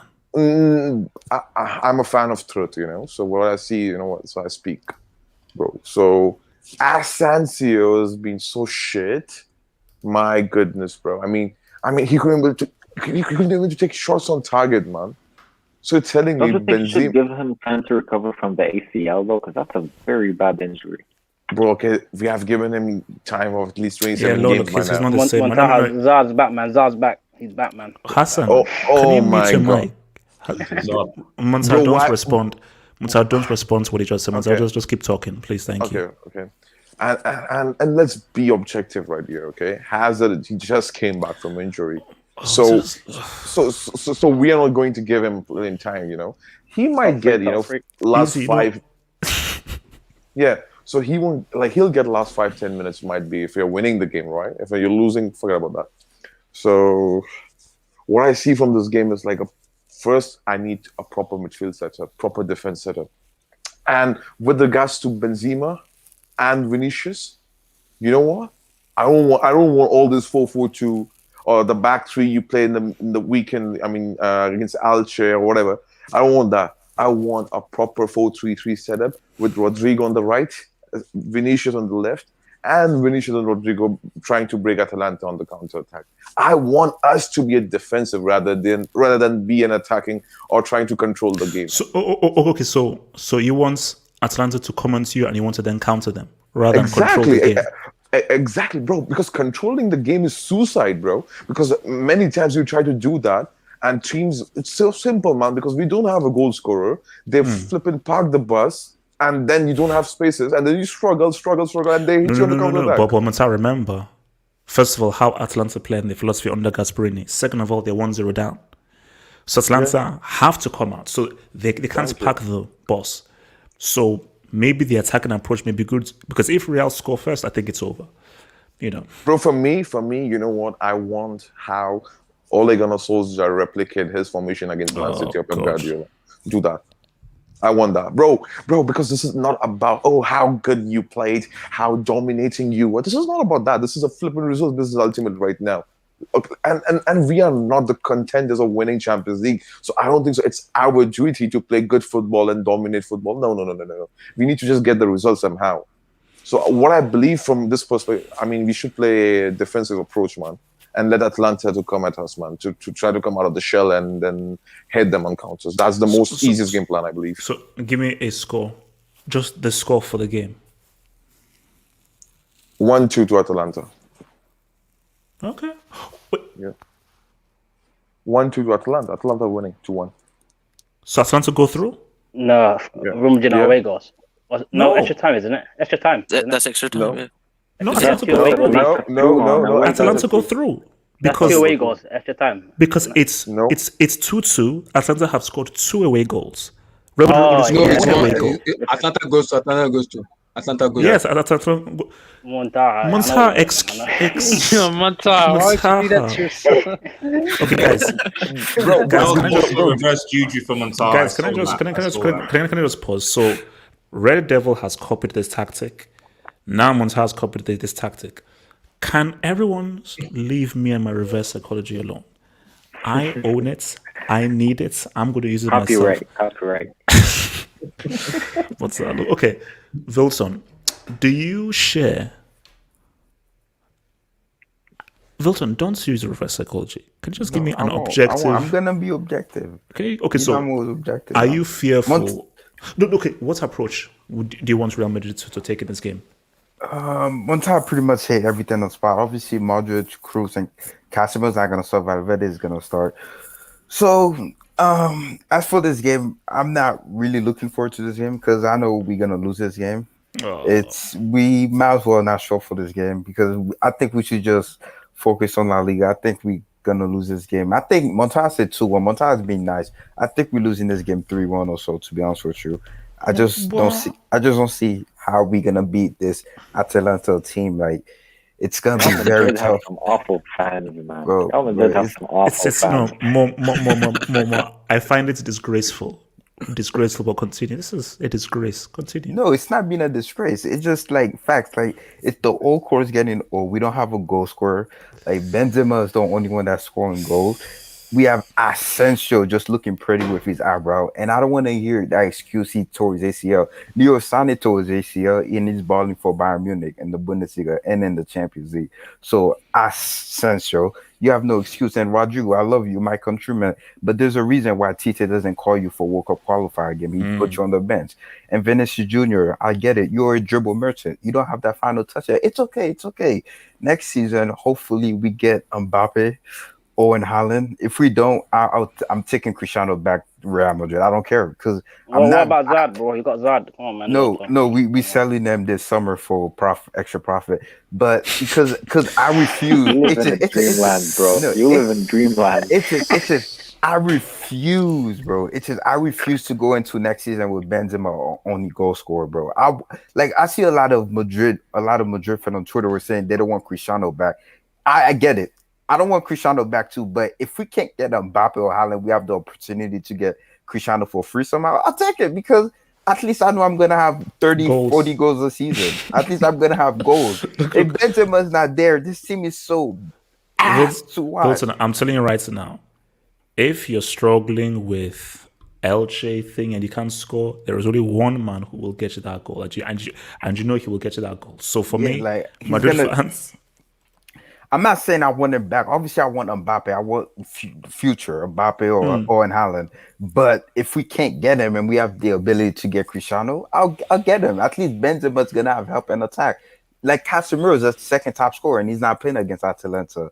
So how confident should I be? I think we're losing 3-1, and I guess it's for the best. I guess obviously I want my team to go far in the Champions League. If we, I don't want to use that nonsense that if we go against Bayern we're gonna get destroyed. No, if you have the opportunity to go as far as you can, you do it. You don't just lose cowardly so you don't get embarrassed. Even if we do match up, obviously it's a bad matchup for us to go against Bayern. I don't think we're gonna get embarrassed if we somehow beat Atalanta and we get Bayern in the quarters. We're not Barca, no offense, too, and we're not Chelsea, no offense.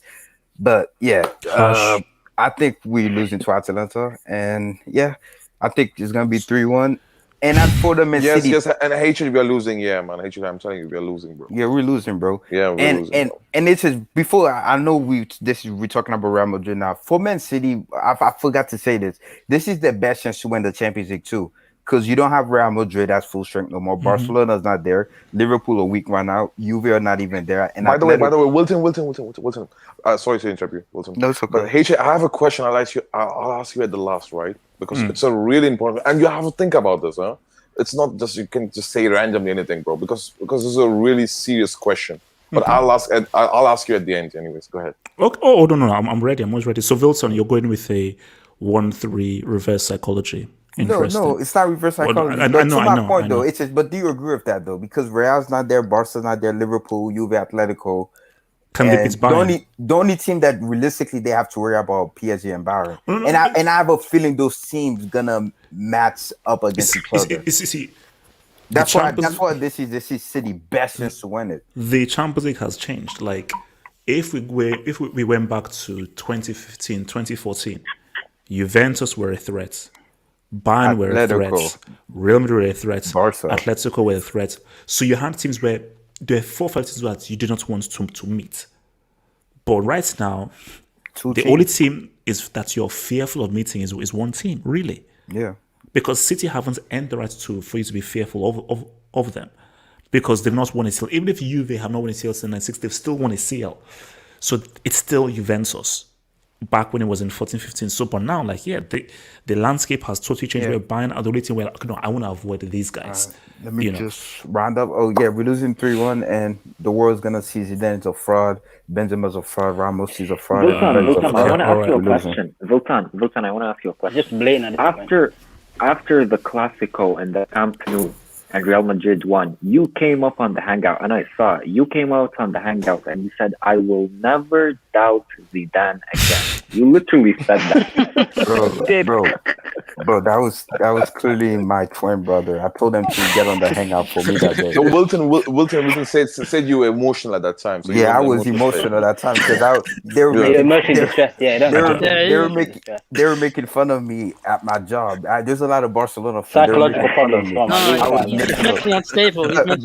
But I'm being realistic, guys. We're losing to Atalanta 3-1. I just wanted to say it now. Thank you for the reverse psychology. Why is everybody keep saying it's not reverse psychology? Thanks for the reverse. We're losing 3-1, and people in the live chat that hate on Zidane, you're finally gonna see he's a fraud. You guys gonna see it. Okay, Z-Man, talk to me. It's looking rough for Real Madrid in general. I mean, their second top goal scorer, who's Casemiro, is out, and their front line, aside from Benzema, nobody else has the ability to finish. Although I would say, Vinicius, as much as, people want to call him a dribble merchant and whatnot, I feel like his decision making in the past, 4 to 3 games has been slightly better. Asensio hasn't been. He's not at the same level as he was last season, unfortunately. But I do think that this is what I said. Bro, Asensio's pure example of privilege FC, man. I'm telling you. Bro, yeah, I mean, to be honest with you, if you guys had, players firing like Hazard, he wouldn't be, or if you guys had wingers that were capable, he wouldn't be starting these amount of games. But Asensio is better than Hazard. At least he stays in shape. Yeah, looks pretty on the field. Hazard can't even stay in shape. Yeah, Who's Hazard? That's why I said Hazard. Fadzard. Yeah, thank you. That's why I said if Hazard was actually performing, and this guy has 5 goals in 2 seasons or something. He's really Zeman. But relax. In terms of Real Madrid, I this is what I said. Atlanta had their chance last leg for me, that was a big chance for them because you had the likes of Sergio Ramos missing. Now, the problem with Sergio Ramos is he somehow always brings the team together when it's needed the most. He finds a way. And this guy, and we tend to underestimate what powerful leadership looks like and how much it But has to do. Z-Man, this is Champions League, No. bro. That's exactly This what I is said. not shitty as, La Liga. Bro, you need to understand the difference. No. First of all, Oh, God. Monta, Z-Man, bro, you're Bayern optimistic merchant, man. Gladbach. No, Monta. Bayern Munich Gladbach, you guys were supposed to get knocked out. Somehow this guy galvanized you guys to get a result. So I'm not doubting Atalanta is flipping bigger than all those teams we face in the group stage. Oh, no, they're not bigger than No. They're better. Atlanta had a chance. Bigger means better. No. That's what I said. Atlanta had a chance in the first leg. That's why I believe that, even though you guys doubt them, I truly do believe that Real Madrid are going to make it through. I'm calling it a 3-1. To Real Madrid. Yeah. Who's scoring those 3 goals, by the way? Rodrigo. Benzema corner.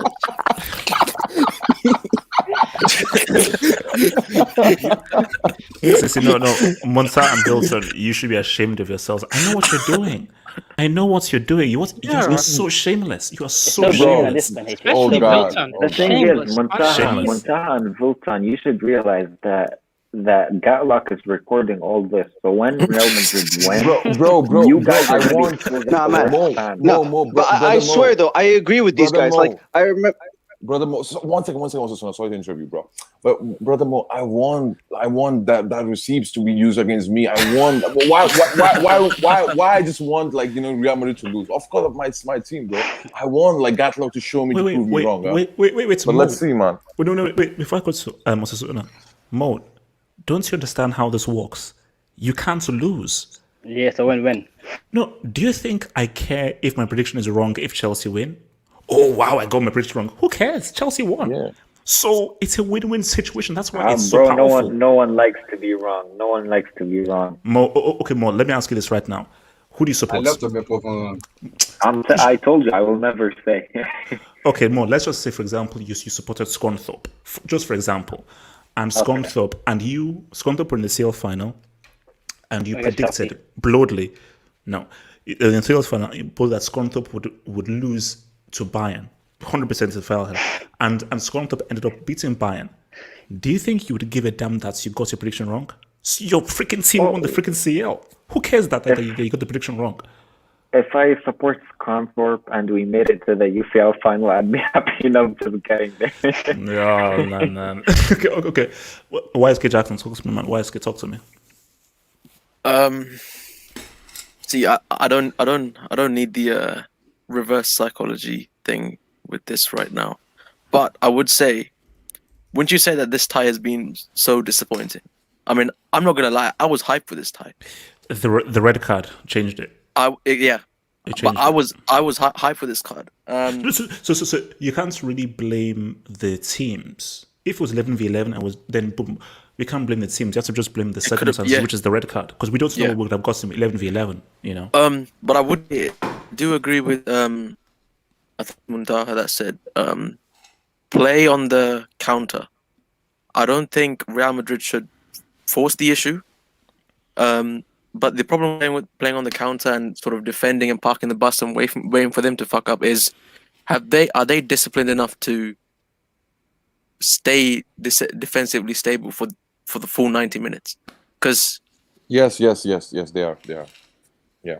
So, see, that's the thing. If they are, then they can hit on the counter again. But then, who apart from Benzema, if Benzema doesn't turn up on the night, who's gonna step up? I don't care, man. We just score on counter. That's it. Rodrigo. That's the only, bro. Because you know what? I mean, sorry to interrupt you, bro. But the problem is, right? Whenever we try to control the ball, try to control the game, and when it comes to final third, there is no one with the off-ball moments who can see, see the difference, and can immediately come to the clutching position and score goals. So for us, it's impossible right now to score a goal against a D block. I think that's the best thing to do. I think it is to just hit them on the counter, and then just because, like he said, it's a results business. Just not about the way scoreline at the end of the game. So as long as they can finish their food, I think they'll get through this game comfortably. Okay. Abdullahi, talk to me. Oh, so give me a score for the game. Wise game. So what's it now? It's 1-0 to Real Madrid. Away goal. I think they'll finish the game 2-0 and then 3-0 on aggregate. Oh, okay. Abdullahi, talk to me. Muntaha and Vilton is Sergio Ramos back? Yes. Yeah, he's back, but we still losing 3-1, bro. Like Ramos can only do so much. Mute. HH, I'm going 2-0 Atlanta. See, Abdullah, you know footsie, bro. You know football. I'm not explaining. I'm not giving explanation. Exactly. You know footsie, Abdullah. Thank you. Okay. Hassan. Bro, as we speak, Perez is calling Ilisic's wife as we speak. You know. he's telling her, I'll slide you 50k, call Ilicic before the match, you know. Take me back, all of that. This hangout is a mess. This hangout is a mess. By any means necessary. Why it takes 6 by any means necessary. So yeah, Ilicic will be out for the game for mental issues, you know. So 1-0 Real Madrid. 1-0 Real Madrid. I would say. All right. Red Devil, man, talk to me. HH, bro, it's time, man. What? It's time. It's time. You know, some people call him Z. Some people call him Edadinho. Okay, Red Devil, don't do it. Come on, Red Devil, don't do it. Come on, Red Devil, come on. I'm saying some people call him a legend. Red Devil, come on, don't do that. Bro, it's time. Okay, Red Devil. Why would you want to jinx a guy going through mental issues? It's not a jinx. Red Devil, he is going through psychological issues, and mental health is now in the. We know, Red Devil. Mental health is now in the topic, and mental health is serious. Why are you trying to mock someone's mental health? Red Devil, leave him alone. Let him deal with the mental health. Some people said World Cup semi. I didn't say that actually. Some people said that, so it's time. Top three. Exactly. Wait. Is he fit or he's still injured? He's back. He's still fat. He's fit. He only played the last. He played the last 15 minutes in the game against Elche over the weekend. Exactly. It's time, HH. It legit is time for this. This is why I don't know why people. This is his moment. Okay, back from injury. Okay, the narrative is there. The scene is there. It's not there, man. It's time for Z. It's time for Zard. Red Devil. I think it's look. I'm slowly giving up on the dude. I tried and so forth. Yeah. Well, it didn't happen. There's hope. So what? Have hope. That's why he's gonna make it now. That's why he's gonna make it happen. It didn't happen. It's all right. Have hope, HH, man. This is his time. Yeah, whatever, man. In the Champions League. I'm an irony, man. The name is an irony, but carry on. It's as Nicholas X says in the comments, like it's time for Zard. Who's using the reverse psychology now, HH? No. This is like real. It's real. Like Hazard, like 20. He'll probably get injured again. Are you saying HH that if Hazard scores a hat trick against Atalanta, I'm not going to see you post match? Bro, that's not happening. You won't see me post match. You won't see me. And also, it's not happening. It's not happening. It's not happening. Okay. No. Okay. So give me a scoreline for this game, Red Devil, man. 2-0 to Madrid, 1 goal. 2-0 to Madrid, 1 goal from Big Benz, and to seal it from Eden Hazard. He's back, man. He's back. You're a sick man, baby. Let's go. You're a sick man. Also, Sona, talk to me, man. Give me a realistic thing, man. What's happened to this bloody channel? I came on here to talk about football, and literally every prediction here is based off of a non-footballing reason. Let me stop you there. I blame myself, and the issue here is this. Footballing reasons. No. My issue is that. But Devil, mute your mic. No. See, ever since my jinx was popping off, people have used it for their clubs. So in a very sick way, this has gone from football analysis to now witchcraft. So because people have now seen that, wait a minute, this guy may be onto something. People are now using my witchcraft for their clubs. So these things have becoming very weird on this channel. But here's the thing, Osuna. This is what people don't realize. I don't really give a damn about my analysis. I just want my narratives to come through. If I look like a fool, but Mbappe, Chelsea, Hazard, Pep loses, Mourinho wins, I'm good. I live. This has become a channel of agendas, man. This has not become a channel of football. This was supposed to be the home of football analysis. It was always a This is channel the home of football It was always a agendas channel. now. Also, let me break something to you, and this is like a spoiler alert. Yes, it is still the home of football analysis, and yes, I'm still the greatest football analyst in the world, but I would not be a football fan if I didn't have a narrative. I've always had a narrative ever since I was born. The narrative, my very first narrative was Nigeria to win the World Cup. That was my very first narrative. But how can I be a football fan without a narrative? Are you sick? Oh, well, this is my objective. No. I want someone to win and I want someone to lose because I'm a human being with a heart and a brain. I have particular things I want, 100%, and that's how football fanship works. Osuna, give me a score in this game. Do you agree with what this reverse psychologist mentioned? Let me actually give some reasoning because there's not really been too much analysis of the football going on here. So let me give you that. Mm-hmm. Last week, 3 weeks ago, when they played each other, the red card. You say the red card is the reason why we didn't get a good game, but 100%. I think even before the red card, it was a mismatch. It was a serious mismatch, and you could tell. The midfield was getting totally dominated. Like, did you see the way that Madrid were playing? They were all over Atalanta. It was not even close. But let me ask you this, though, because I fully remember that thing before the red card. Yes, Real were dominating it. Did it look like if Real Madrid were creating any true clear-cut chances? Did it look like if they were truly They created two amazing chances. Yeah. Amazing chances they created, too, even. And Mendy was going to be one-on-one on goal if it hadn't been for that guy. So that would have been a third. Okay, so, yeah. Let's agree to disagree to the nature or the quality of the chances that I didn't think were that clear-cut. But fine, let's agree to disagree. In football matches, there's such a thing as momentum. So a team could have a 20 minutes period where they control. Then another team can now have their 50 minutes. So these things happen in 10, 12 minutes increments. What is there to be said that, 20 minutes, Real are all over them and so forth. Let's even say they even go ahead. Let's say Mendy scores at 1v1, but still 11v11. Is it too crazy to admit that Atlanta will now come back and now they'll have the momentum? No, it's not too crazy. Oh, 1 second, I have an answer for that.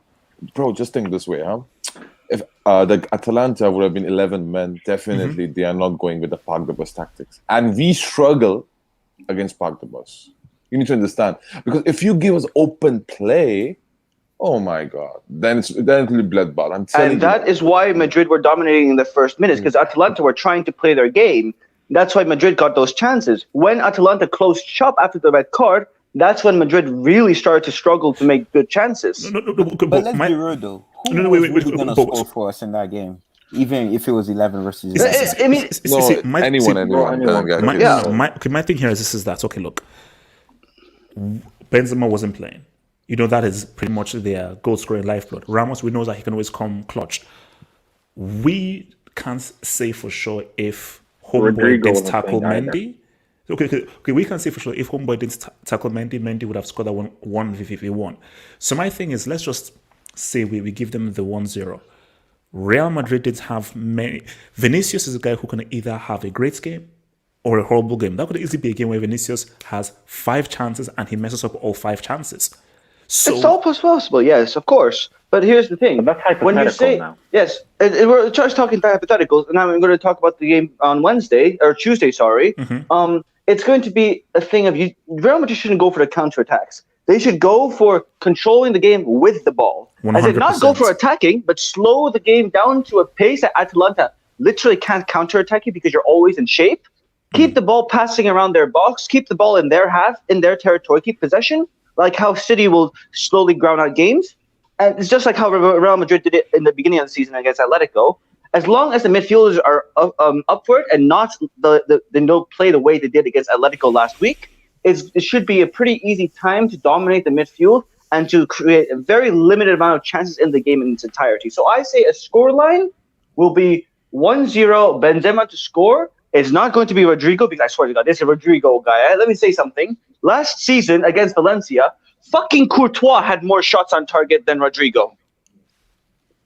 That's harsh. Wait, but before I come to Bombast here, question for Munsa and Wilton. Has Zidane ever played a defensive, pragmatic sit-back counter-attack before? Actually, he did against Bayern Munich. Remember? When was that? It's 2018. Remember? And the first leg, remember?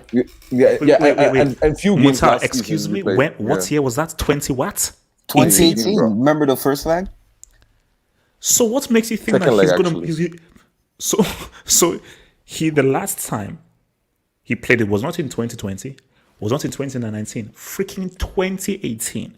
But what makes you think Zidane is going to employ that tactic against Atalanta? If you see last season, right, especially like after the post-pandemic period break, right, we actually played like a more conservative approach in that 10 games winning streak in a row. If you see that, like, and we won the league. So we were not like fully open and like, try to play from the back. We were like a bit more playing at less intricate football and like more square root one football, But Muntar, think about it. Do you really believe Zidane against Atalanta is going to set hits back? Let's keep it real. He's not going to do that. He's going to go on an attack.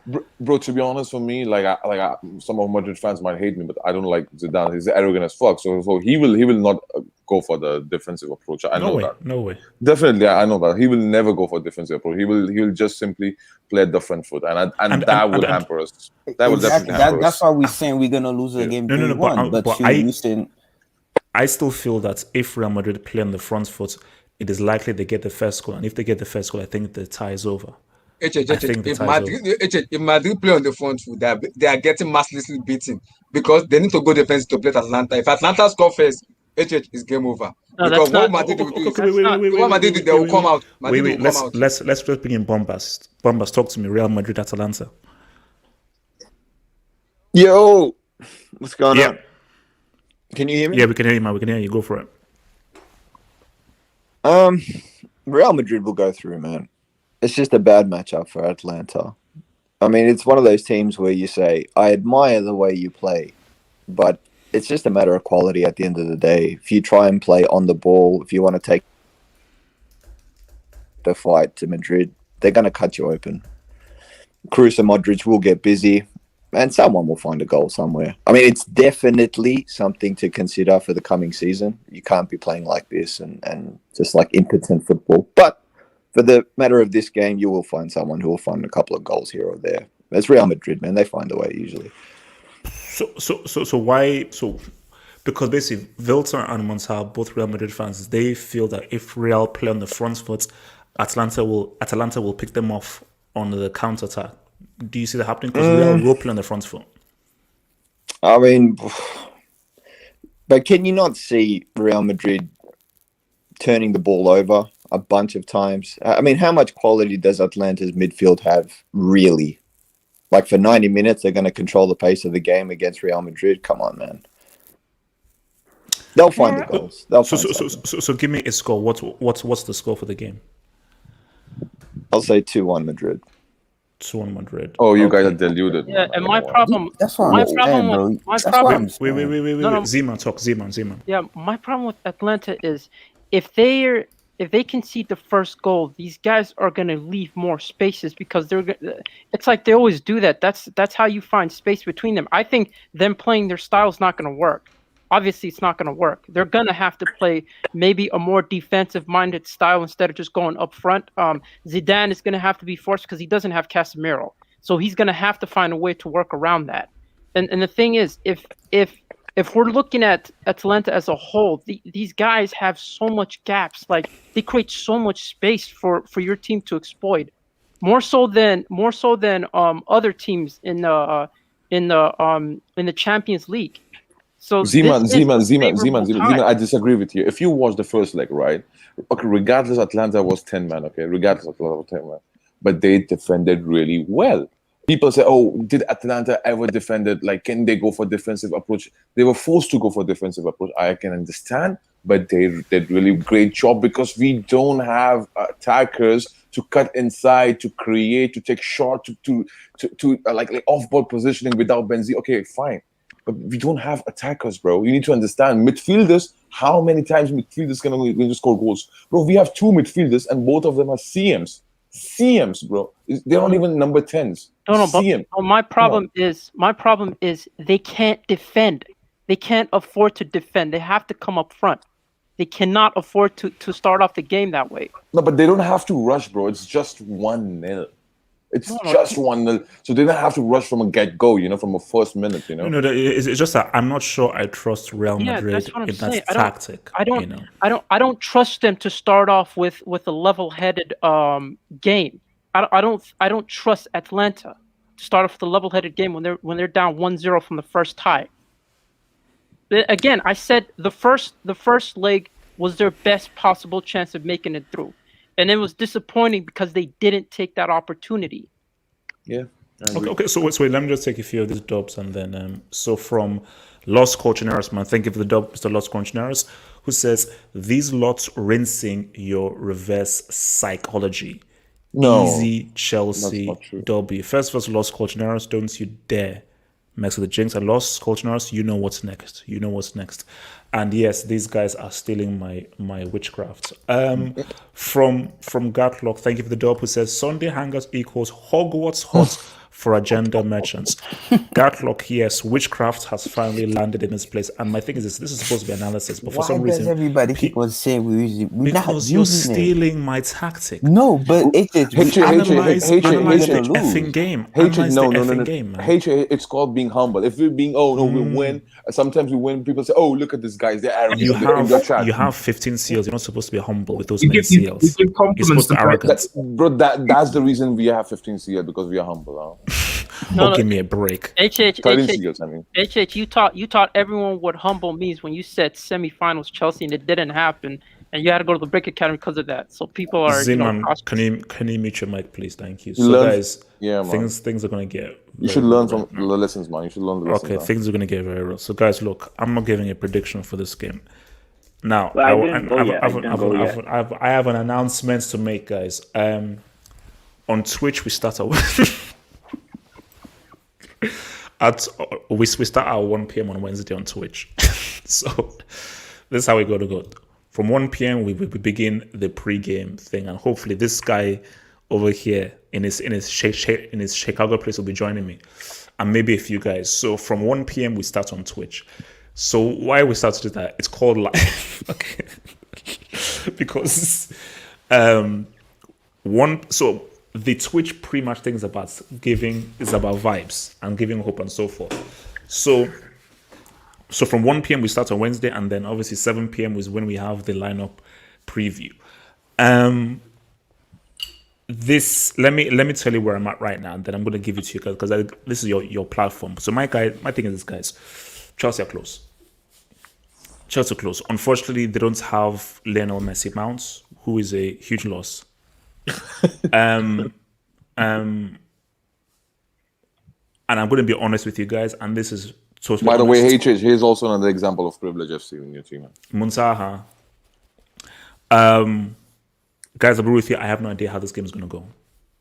I genuinely have no idea how this game is going to go. That the 1-0 thing, similar to the Real Madrid tie, that can easily be turned over. I know what Atletico are going to do in those first 5 minutes. So those first 5, 6, 7 minutes are going to be very crucial. If Atletico gets an early goal, I think it's going to be a very weird game. If Chelsea gets an early goal, the tie is not over, but looks very interesting. If it's 0-0 and the game wears on, I just think that things are just going to get very interesting.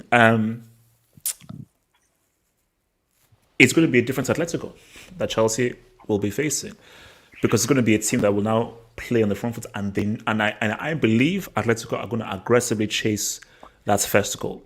They're not going to sit.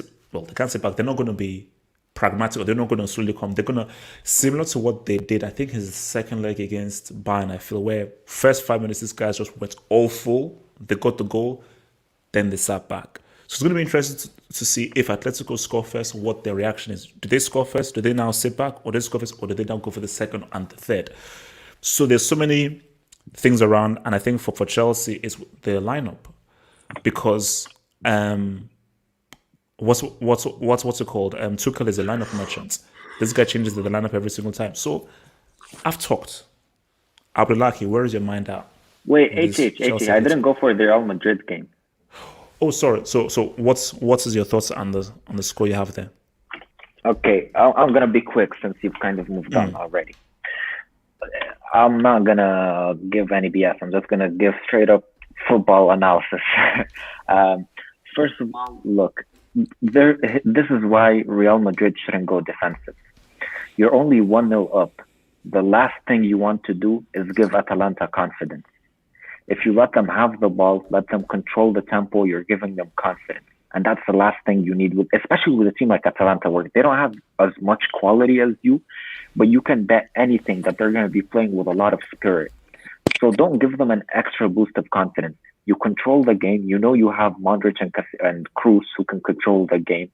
You do that, and you play the game at your own pace. Force Atalanta to defend, because even if Real Madrid can't cut through and score, a 0-0 isn't a bad result for Real Madrid. It still puts you through, even though it may not be entertaining for the fans. It still puts you through. Rodrigo is the most underrated player in Real Madrid. He gets so disrespected, and I don't get it. Every time he plays, this guy makes an impact. Every single time. I don't know why Real Madrid fans hate him so much. I think it's, because they're spoiled by Ronaldo and they want someone like that.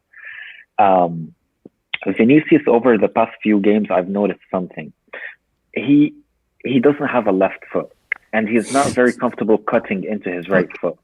But whenever he goes down the right, he puts down some amazing delivery. He has a very good delivery with his right foot. So play him down the right wing, I think. Because we saw versus Elche that beautiful cross he had for Benzema, but Benzema missed it. Versus Atletico Madrid, he also had an amazing through ball with his right foot to Benzema, but then, Oblak came up with that big double save. So for me, allow Vinicius to go down the right, because he has some amazing deliveries when he plays down the right. So play him down the right, play Rodrigo down the left. Asensio, for a while during December, January, he was actually improving, but then he suddenly slipped up again. I don't know what happened. So I'm not counting it over for him yet, but for this Atalanta game specifically, I think you need more pace. That's why you play Vinicius and Rodrigo. And there are guys who can score for Real Madrid. Valverde comes up with a goal every now and then. Obviously, you have Benzema, Ramos can score, Modric can score. So, yeah, I'm gonna say Real Madrid win it 2-0. Okay, that's fair. That's fair. Not using any of this witchcraft. Before we sort of move on, Ahmad, is your mic working, Ahmad? Yo, hello. Yes, we can hear you. Nantes. Hey, is this? Ahmad, Nantes. Talk to me. Ahmad, can I get a response, please? Nantes. Yeah, I can't hear you guys, mate. Look, of course he can hear us, man. What's the guy? Ahmad, I said Nantes. Nantes. Nantes. Okay, aka Croissant FC. Okay, let's me sort out. Okay. Oh, it's a Champions League stream. I can hear you now. I can hear you. Okay, so Ahmad, can you please answer Nantes? Siberia Wi-Fi. So Ahmad, what do you have to say about Nantes? Listen, it was a bad game. We were countered badly, and in the half time, Di Maria needed to be substituted. I can't say the word even now. He needed to be subbed. He was subbed because he had his family got robbed actually. Yeah. Okay. And Pochettino had to go with him in the locker room and tell all this news to him. So I don't blame Pochettino on this loss, because it's a hard thing as a manager to go to the locker room, tell one of the older players in your team, one of the leaders, that your house has been robbed and your family has been threatened. So So for me, it was a hard situation, but at the end of it, we didn't create any chances, we didn't score opportunities, and we got hit on the counter. But was Verratti playing? Yeah, he did play. Yeah. How come he didn't win the game for you? Look. Marco's talents are going to be seen. However, Verratti didn't play as a cam as he used to. We played Rafinha as a cam. So he played as a number 6? Yes. Did he stop any of the counter attacks? He played besides Danilo Pereira. So leave Marco. That snail. I blame it on that snail more than Verratti. I'm sorry, man, but I can't leave him alone until you guys are. No. Oh, okay, so look, let's. The best. So long as you say Verratti's the best, I'm going to go in like this every single time. Okay, look, let's get back to this whole thing. Say it, just say it, bro. Say it and be free. No, never. Free yourself. So, guys, Chelsea against Atletico, man. Your favorites. Red Death Academy. Yeah. Can I just comment on the Real Madrid game? Okay, go for it. Very quickly. I think Atalanta will win and go through because the thing with Real Madrid at home and being away, I don't think it matters really because Atalanta, the best performances this season in CL has been away, I think. So I don't think it's a big difference. And the thing is, I think with being 1-0 down, Atalanta, they have nothing to lose. And if it's something Atalanta doesn't have a problem with, is scoring goals. So either they will have a problem with conceding goals. I think either Real Madrid will win big or Atalanta will score a lot of goals and go through because it's only 1 goal difference.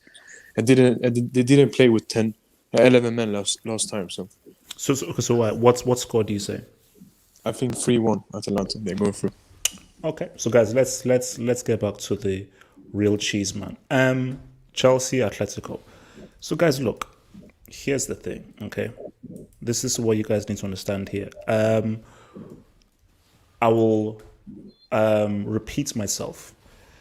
We start at 1 p.m. on Wednesday on Twitch. We start at 1 p.m.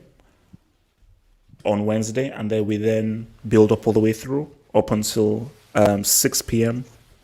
7 p.m. when we do the lineup preview on YouTube. So it's going to be a massive 7-hour preview. Abdullahi, talk to me. Where is your mind at with this game, bro?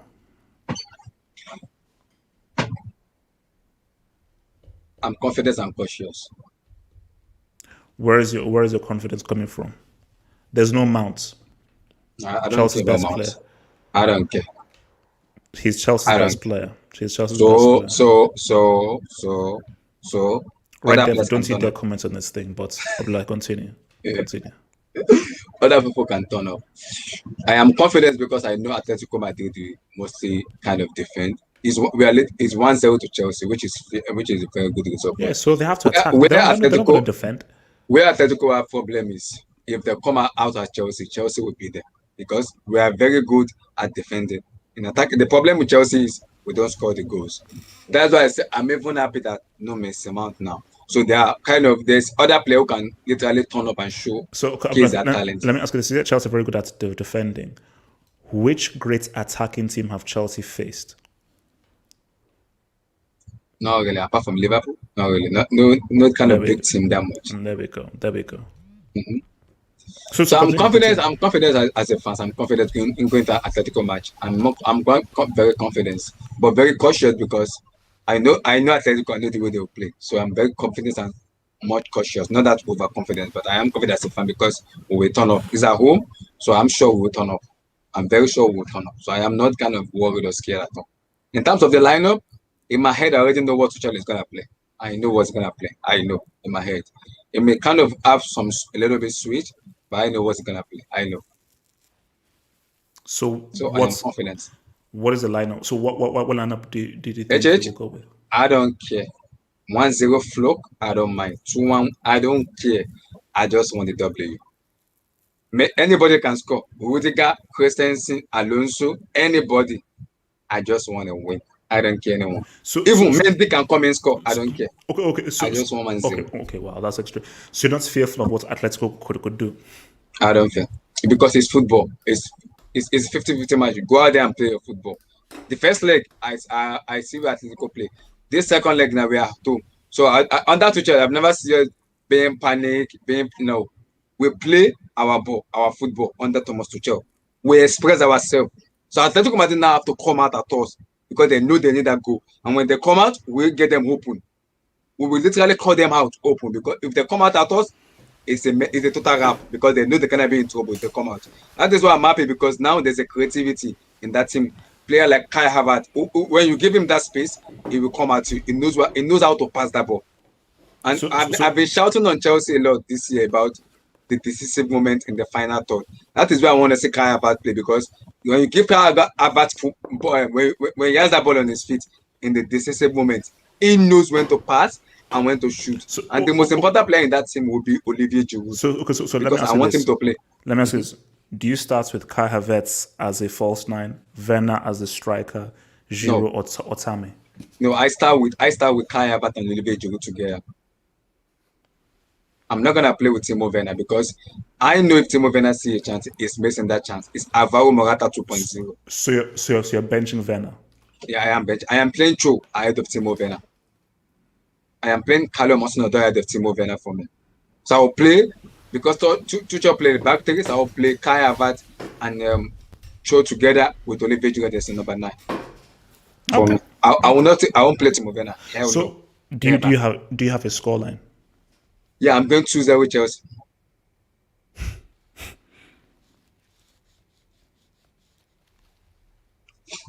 That look, it can put me anywhere. So 2-0 Chelsea. I don't mind. I am confident I'm ready. I'm ready to take the banter. 2-0 Chelsea. Wilton.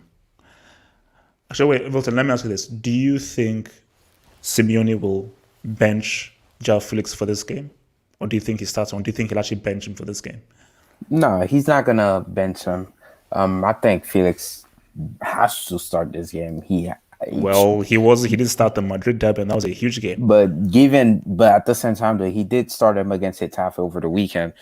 He started like their starting 11 pretty much against Getafe, and they still drop points. But I'm sure he's gonna start his strong team because the thing about Atletico, they thrive being the underdog in the second leg. They like that pressure, being known like they don't have the expectation to win. But like you said, this is just 1-0. It's not a commendable lead. Atletico is gonna have to obviously score. If Atleti just score early or they keep the game 0-0 like at halftime, they still have a chance. The way I see this game going, I don't think it's gonna be a boring game as it was in the first leg because Atleti is gonna have to score. If Atleti score, because let's be real, guys. Let's be real. It just told us that Chelsea won the summer, bro. They bought the German Zidane. They bought the nerd, the sick. And I'm expecting this. Yeah, the Verts. Don't forget about the Vert, the German Zidane. I'm expecting treble semi-minimum. I'm expecting that. I don't want to pay the receipt, but I'm expecting # treble semi-minimum. That was a trend over the summer. Because let's be real. Besides City and Chelsea, those are the only 2 clubs that are competing for a treble. Because Chelsea are competing in the Prem, the FA Cup, and the Champions League. So Chelsea still has the potential to do a treble. So guys, let's keep it real. Yeah, # treble minimum. I expecting the treble. Like you have the German Zidane, like you have the Yates. It just told us the Yates is better than Cristiano Ronaldo. So what? Yeah, you said that. So don't give me that crap. Oh, you scared now? No, # treble minimum, semi-minimum. Matter of fact, it's semi-minimum. So I expect Chelsea to go out there, beat the living crap out of Atletico Madrid, and make it to the semi-final of the Champions League. We don't score them. We can create chances, but the problem about us is not even about defending. It's about scoring. That's why I said, I as a fan, I'm not worried because I am confident in those players and the manager is said because I know they will turn up. I am that confident as a fan. Under Lampard, I won't even come out and say I'm confident because I know where we get is cross and inshallah, it's game over. So under Tuchel now, we've massively improved on the defensive aspect, and the problem is all about scoring goals, in which I believe the Wednesday match will be very tasty because I want to see how we come out against Atletico. I want to see how we play them. I am confident we're gonna score 1, 2, 3. I'm not sure. Okay. So Wilton, give me a score. I'll go. Since Chelsea's expecting to do the treble this year, I'm gonna go 3-0 Chelsea. YSK Jackson. So before I go on to the actual match, I would just like to take a moment to everyone on here and on the live to just look at my profile picture and appreciate. And just appreciate. Okay, YSK Jackson. First of all, that's very rude towards Chelsea. Okay, London Blues. London Blues. Extremely rude indeed. London Blues. Did you create that from scratch, or did you take that from Pro Evo? Do you know where that's from? That's not from Pro Evo. That's from the legendary Pro Evolution Soccer game. Pro Evolution Soccer. London Blues. Chelsea's website. No, that's from Pro Evolution. Legendary Pro Evolution. London Blues. That's the true side. That's the true side. Anyways, I digress. So Wednesday is going to be a momentous occasion. No, it's a regular night. We're just trying to live. No. Let him talk. Let him talk. As I was saying, a momentous occasion for London Blues FC. We're expecting big things, and I'm with Wilton on here. The minimum expectation was the treble, right? Minimum expectation was the treble. Yes, it was. No, it wasn't. Yes, it was. #treble. Now, I'm expecting big things from the German Zidane, Turbo Timo up front.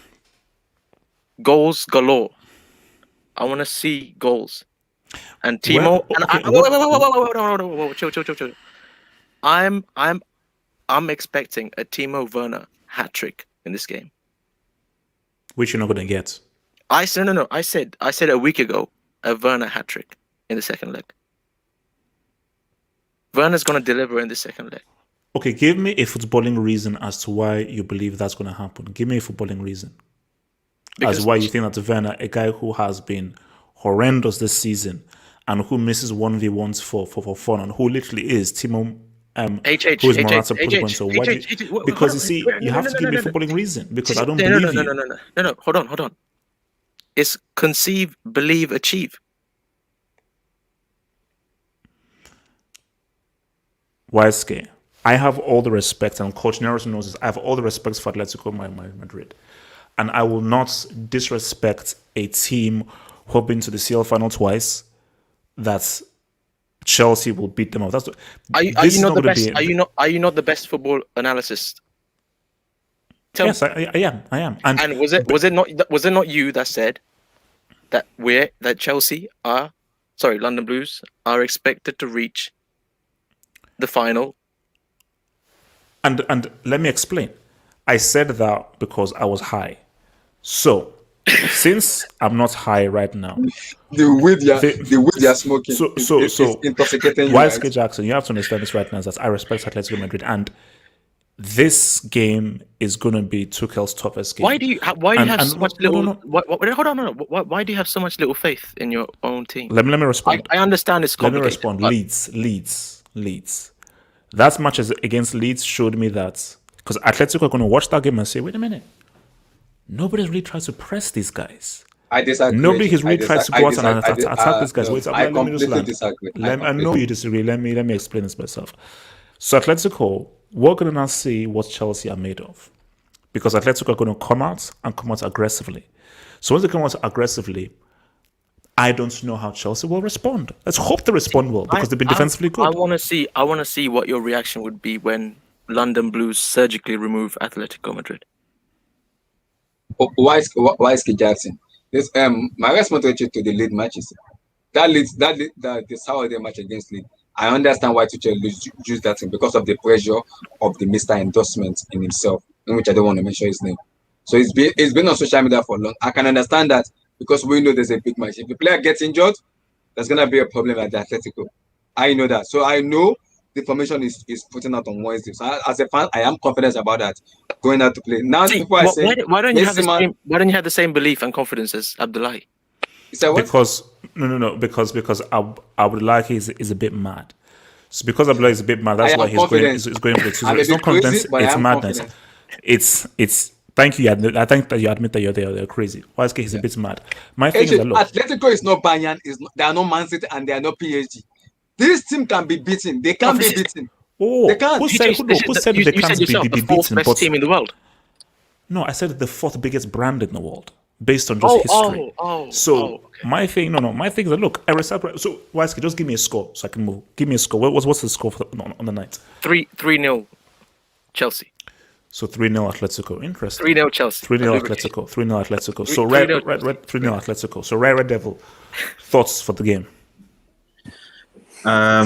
I mean, I'm trying to find receipts. Can you come back to me? Because there's a few receipts in the background that I've got that I can. Man, Red Devil, grow up, man. I mean, don't you have like a family? Like, grow up, man. Yeah, grow up.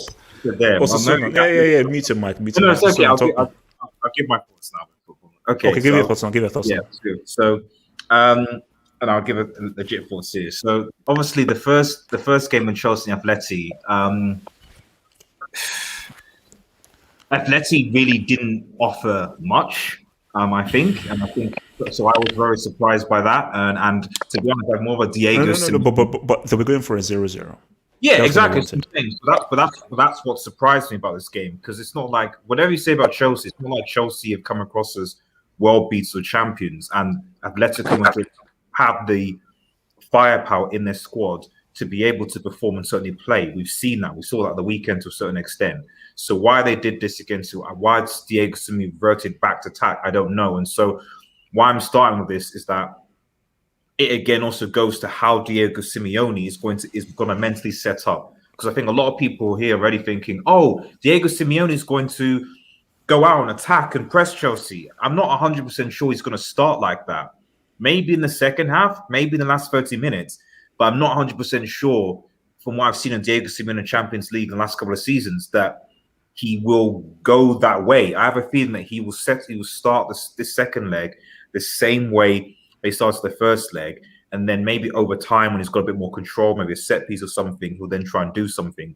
So because of that, I think that if Chelsea actually take the initiative, I don't know whether it's Giroud fit. He better be. Yeah, Giroud is fit. Yeah, I think he's playing on Wednesday, I believe. So. Giroud is fit. I think it's important because I think Chelsea need a target man in that respect. From what we saw against Leeds, shout out to Bielsa, by the way, shout out to Bielsa. And I don't know why you Chelsea fans aren't thanking us for beating West Ham, because if they'd beaten us, you would have been a top 4 problem anyway. Red Devil, can you focus on the CL game? We did you guys a favour. Thank you, Red Devil. Thank you. No problem. Don't thank him. I'm like, don't thank him. Red Devil, continue. Always got lucky, man. So, because that's important, because that was one of the things that seems to be painfully obvious in the Leeds game, so that they just didn't have that option. So I think if Giroud's fit, if Hudson-Odoi comes in, I think it's interesting because Kai Havertz has been playing well. And I asked this question to Abdullahi and HH. Yeah. Do you know? This is a legit serious question. Do you bench Mount? Mount is suspended. He's suspended. It's not playing. Suspended. Okay, so it doesn't even matter, does it? Yeah. Okay, so it's not even a question. Doesn't matter. It's suspended. Mount and Jorginho is suspended. Okay, so then you'll play Kovacic and N'Golo Kante, yeah. And Havertz in the thing. Okay, so that sorts itself out then. So yeah, I think that the main thing for me, to be honest, I know it's weird, is actually that Giroud plays. I just think that target man, that someone up there to actually hassle the image defenders, and if Ziyech, who is bricking it right now, can actually deliver in good balls into him, I think you can cause Atletico Madrid problems, because I just don't think that they are going to have the. Maybe Lost Coach Niels is listening, might disagree with me, but from what I've seen of Simeone in the Champions League and games, like he only seems to attack when it's like desperate. When it comes to desperate, then it will. Now, when he needs the exactly. ball. But 1-0 is not really a desperate scoreline. Like it's a kind of like. But here's the thing, though, is that you say that, which is true, but something just, I may be wrong, but something just tells me that he's been like, let's get the early goal, and then let's now just chill. Because I think that because the danger is if, let's say, you just start defensively or so forth, and now you allow Chelsea. By the way, he did the same mistake against Leipzig. He did the same mistake against Leipzig. Exactly. So nice, when a goal ahead, okay, fine. Even against what was it? I think against Juventus. Was this the first one Ronaldo went to Juventus? Yeah. Remember, Atletico, I think 2-0. I think in the first leg. 2-0. So even he just doesn't start. I have not seen Diego Simeone's side start off offensively to press a team in a game. Has anyone seen that? Even if they were down. So I just think that if Chelsea start well, okay, and take the initiative and press. Actually, they did Red Devil, but they did it back in 2017. Okay, yes. Yeah. Like rarely ever, So, but yeah, that's my point. But essentially, I'm trying to give hope to you guys actually, so that like it is possible. I think I don't need your hope, man. You don't need So my prediction to end is I predict that Chelsea. I predict the 1-0 to Chelsea. Actually, I think Chelsea will get a goal. I think, especially if Giroud plays, and they should be able to keep a clean sheet because defensively. Oh wow! So Atletico will not score in both legs. Well, they didn't score in the first leg, did they? And Chelsea, how many clean sheets have Chelsea had in all competitions? 9 and 11 matches. 9 and 11. Exactly. So I don't think that's within the realms of reason. Okay. Osasuna, talk to me, man. Give me like 2 seconds. Let me grab the mic. All right. 1, 2. Right. Do you hear me? You sound like a robot. Hello. Yes, Am I heard? Am I heard? Talk. Okay. So my thing about this game is I'm really looking forward to it. It's because it's a really I'm someone that's obsessed with tactics, and this is going to be an extremely tactical game because you have a guy that's an extreme tactician, and you have a guy who will have to react to it because like Simeone, there are so many different ways that this game could play out. So many different ways, and I just don't know what to, because Tuchel just always surprises me. I see a lineup from Chelsea, and I'm like, what the hell is this supposed to do? And then suddenly it just does everything, and then just everything clicks for some kind of reason. So Tuchel right now is actually one of my favorite managers. This Chelsea team, I love watching them. I really do. I'm starting to become a sort of Chelsea half fan because of Thomas Tuchel. I think what we're missing is a proper number 9. That's where the problem is. Let him talk. Don't interrupt. Let him talk. It's okay. Let him talk. Yeah, so I think the big thing is that Jorginho isn't playing. Jorginho is someone that is so good at slowing down game pace, so good at it.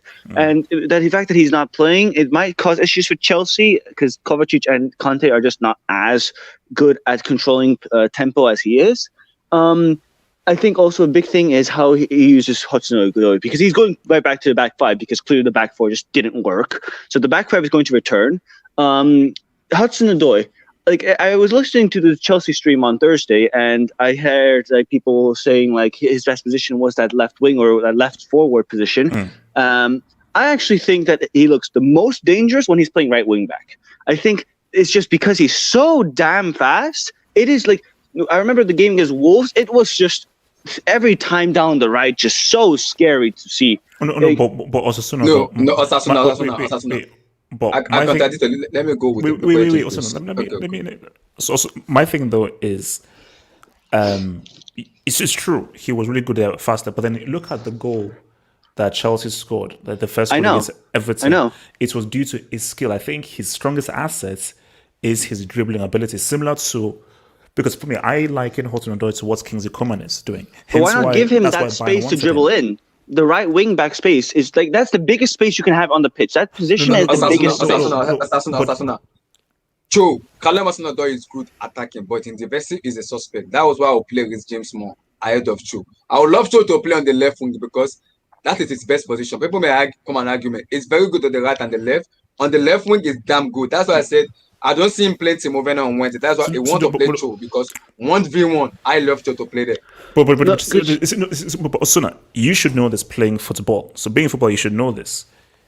When you play on the wing, you have less space. Exactly. So, no. But yes, I do agree that you have more space as a wing back than you do as a winger.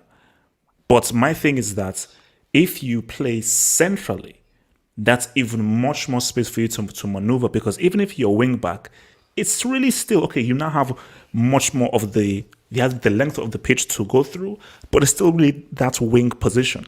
If you now play centrally, you can go left, you can go right, you can go center. So there is a larger circumference for you to really navigate. Hence why he has a lot more. He has a lot more pitch to maneuver in, and that's now plays more to his dribbling ability. So. And I guess you could play that way against a team that like doesn't like sit back all the time, because like, but if you are versing a team that sits back all the time, like even if you're playing centrally, you're not going to get any space to dribble in. And I think in that kind of game, maybe he would be more useful in the wing. I don't know. I don't watch Chelsea as like avidly as you guys do, so obviously you know better than I do. But I'm just saying, like, I've seen this guy from the right wing back, and he looks so damn scary.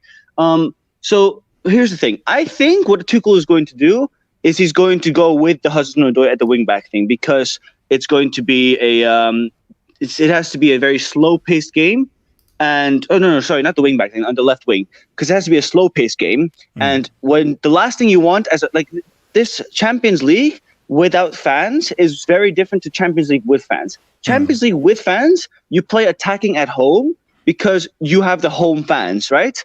Even with away goals being worth the fans more. The fans demand Exactly, and they demand it. However, with no fans, it's smarter to play attacking away because away goals are worth more, and then defensive at home, which is why Atletico were playing for 0-0, and which is why I think that Thomas Tuchel should avoid as much as he can a game that goes back-to-back, because as soon as the game goes back-to-back, it favors Atletico, because if it goes back-to-back, that means a draw in the tie is most likely going to end up as an Atletico going through on away goals. So, do you really think Diego Simeone is going to come out and play attacking football? And that's where I'm going with that. I don't think he will. Yeah. I think it's going to be another pragmatic approach. Now, if, of course, Chelsea show weakness and they show vulnerability in their midfield like Real Madrid did last week, Atletico are taking full advantage of it, right? Of course, and they know how to. But I think in this kind of game, because Chelsea are just so strong and in such a good form, and they just don't concede. It's literally impossible to score against these guys. What is that? 2 goals in 12 games conceded? That's something that's like Mourinho Chelsea. But let me ask you this though. If you're Atletico Madrid then, 1-0 down, what would your approach be?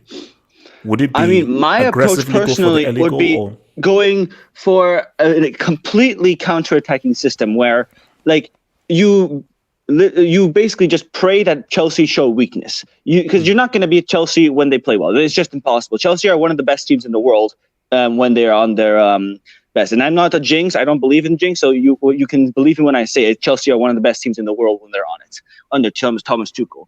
So I think that Atletico will find it extremely difficult this game to navigate because of the way that Chelsea play. I think Tuchel knows he has to slow down the game completely to pretty much like maybe to 2 degrees Kelvin, right? That's how much he has to slow the game down to. And I think that even without Jorginho, he's going to find a way to manage it with the 5 defenders, with the 2 midfielders.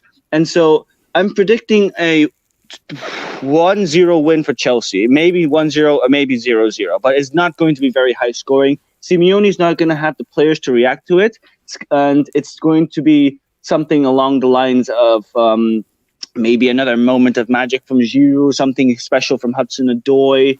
Like, I just don't see a way in which Atletico score, because I don't see a way if that anyone scores against Chelsea now. I genuinely know how anyone scores against these guys. Okay. Mo, talk to me, man. Mo. See, for me, Jorginho was a big miss. I forgot that he was suspended, because I was going to say Chelsea, they should go out with like a 3-5-2, have Kovacic, Kante, and Jorginho playing all together. But since Jorginho is out, I genuinely think Werner should start, because Atletico, we know they have to score. Hear me out, HH. Atletico, we know they have to score. So at one point, now I agree with Red Devil. It's not necessarily going to be right from the beginning of the game, but we know that at one point during the game, Atletico are going to press for that goal. And we saw in the Madrid derby that when Atletico go for it, they're dangerous. They can attack. For Chelsea, if Atletico are playing against you that way, you need to be good in the counter. And that's where Werner comes in, his pace. That's the only reason he starts. He's fast. Okay, but more of what's good is his speed. If this guy can't control the ball, this guy has lack of ball control. This guy has no ball. This guy can't shoot. It only needs to happen once. It only needs to happen once, HH, in this game. If he doesn't even have to score, I think you play him and Giroud up front together with Havertz behind them. Because if Werner can make like one good run when Atletico are pressing, if Werner can make one good run, take the ball down and either do something with it or lay it off to Giroud or anything, that's game over for Atletico. It just has to happen once. That's why I start. So I go with like a 3-4-1-2 basically, with Werner and Giroud up front, Havertz just behind them, and then Kante and Kovacic kind of the anchors in midfield. I don't go with Hudson-Odoi on the right. I go with Reece James because he's better defensively, so you need that. Is Thiago Silva fit? He better be. It's a 80-20 for the Wednesday match because he was injured against Leeds United. So I'm expecting he should be fit for the Wednesday match. Okay, yeah, because if he is, that's big. For Atletico, I'm sure Joao Felix will start. I think that's why he rested him versus Getafe so that he can be fully fit for this game. So I'm sure he's going to start him. For me, you have Trippier and Carrasco. Those are two big returns for Atletico. I think you have to go with I think you have to go with a 4-4-2. Have Felix and Suarez up front, Llorente on the right, Carrasco on the left, and then Koke and what's his name slipped my mind. Who was their other midfielder? Is it Saul? Saul. Yeah, Saul. So and then Koke and Saul and so I genuinely believe that Osasuna is 100% right. There are so many ways that this game could go. 100%. Because you just can't predict Simeone anymore. You just don't know when he's going to attack, when he's going to defend, what's his game plan going to be. And it's the same for Tuchel. So I think, at a certain point during the game, Atletico are going to press for that goal, and that's going to be Chelsea's best chance to end it, to score a goal on the counter and end it. Because we know that... What point in the game is that, though? Are they going to go? Are they going to force the issue from the top? Second half. Since it's only 1-0, I don't see Atletico pressing right from the start. So maybe in the second half, like first 15-20 minutes in the second half, they go for a bit at the beginning if the circumstances allow them to do so. If they don't, they sit back. And here's the thing for Chelsea: if you don't take advantage of that period in which Atleti attack and you concede, it's going to be very tough because, they won 1-0, but you can't count on a magical moment like that every game. It's not going to happen every game. It happened last More. That is why I said I don't want Timo Werner to. We will get the chance against Atletico. That I'm not worried about. If Timo Werner plays, those chances you're talking about, Timo Werner will see and he will miss those chances. That was why I'm preferring Cho and Kai Havertz to play that match. See, I like Kai Havertz playing behind the striker. I don't like the false nine thing. Yeah, no, it doesn't work. It doesn't work. False nine doesn't work. No. Yeah. So I don't know. Just play Havertz and behind Werner and Giroud. I think that's the best option for. So how do you see the game going then? What's your scoreline view? 8-8. I think it's going to penalties, man. So you're saying that Atletico. So Atletico win the regulation game 1-0. Yeah. I can actually see that. I think Atletico are going to score, and then they're going to lock it down. Chelsea won't find a way through. Atleti will just, won't have enough on the counter, and it goes to more. See, yes, I can understand you say penalty. No, because my thing though is that I can see a scenario where Atletico score early, then they just make it like a tight chess match all the way through, or like 77th, 78th minutes, some kind of weird defensive mistake, Atletico come in, Cannibal Suarez maybe comes in behind the post and gets something, then it's just a slugfest all the way through. And you see, that's my danger there. Because based on how these teams set up, these teams don't score loads of goals. That's not a bad call, man. And Wednesday, I want to, because against Leeds United, the way we created chances, I can understand that. But somebody came out clutch is Edouard Mendy. And I need Edouard Mendy to be clutch against Atletico. Atletico will get a chance. But Mendy has to be 100% on his game. 100%. Because if we are missing chances, somebody I want to see is Edouard Mendy coming out with those fantastic saves. He did that against Leeds.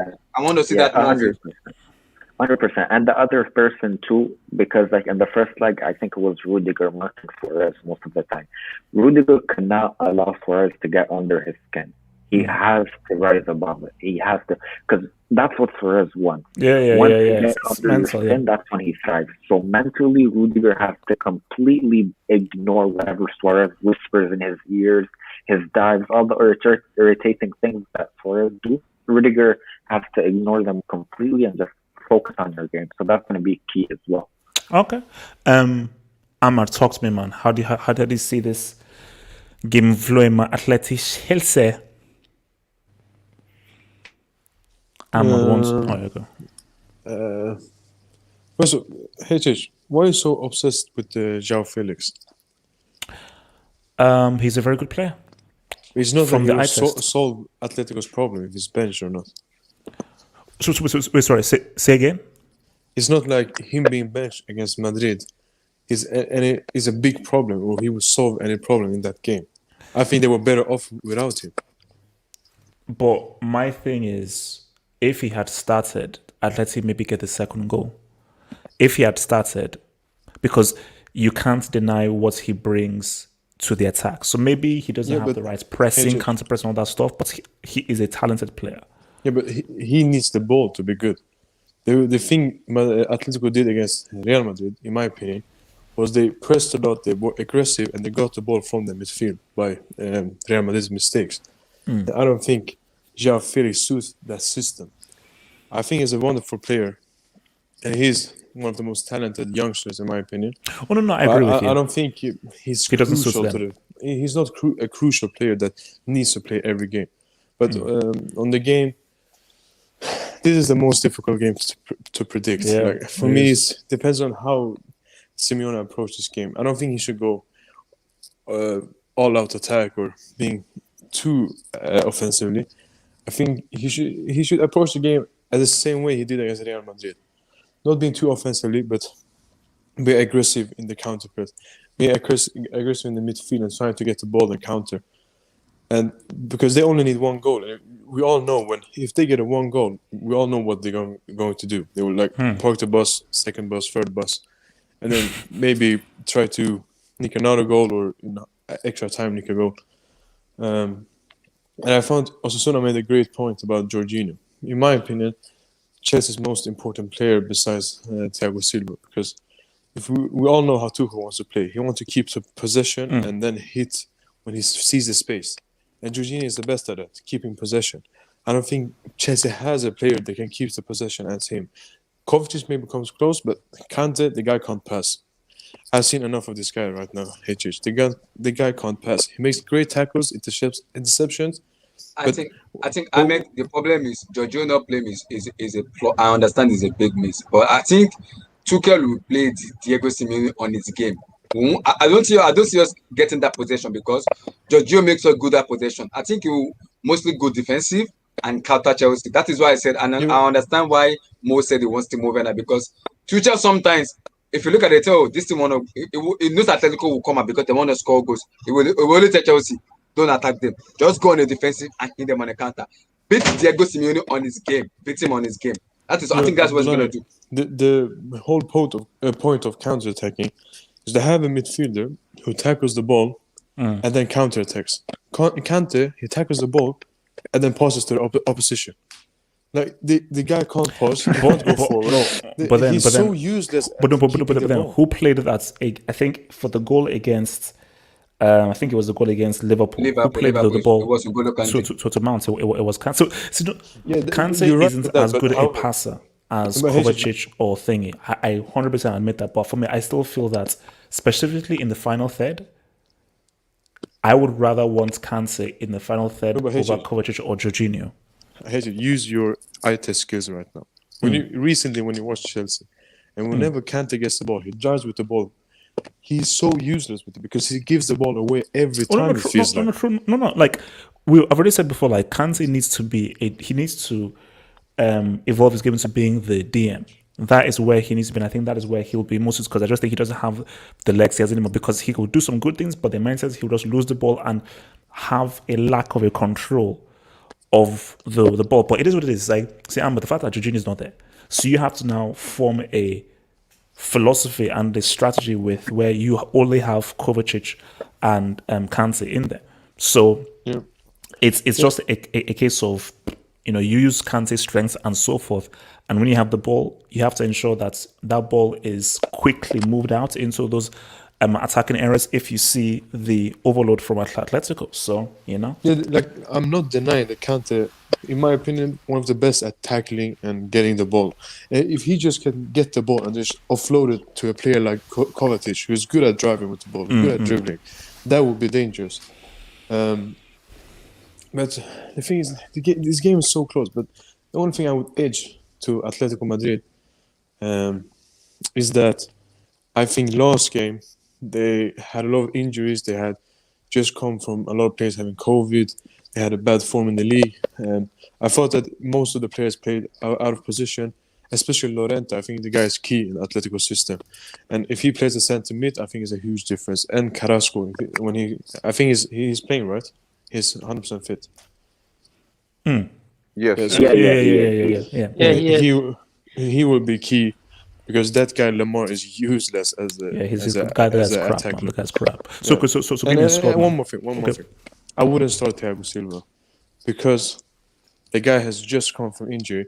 And I think Christensen has been your best defender. I think he's been flawless. He's been playing well. He hasn't made any mistakes. So for me, I wouldn't start Thiago Silva. I would rather play Christensen in this game.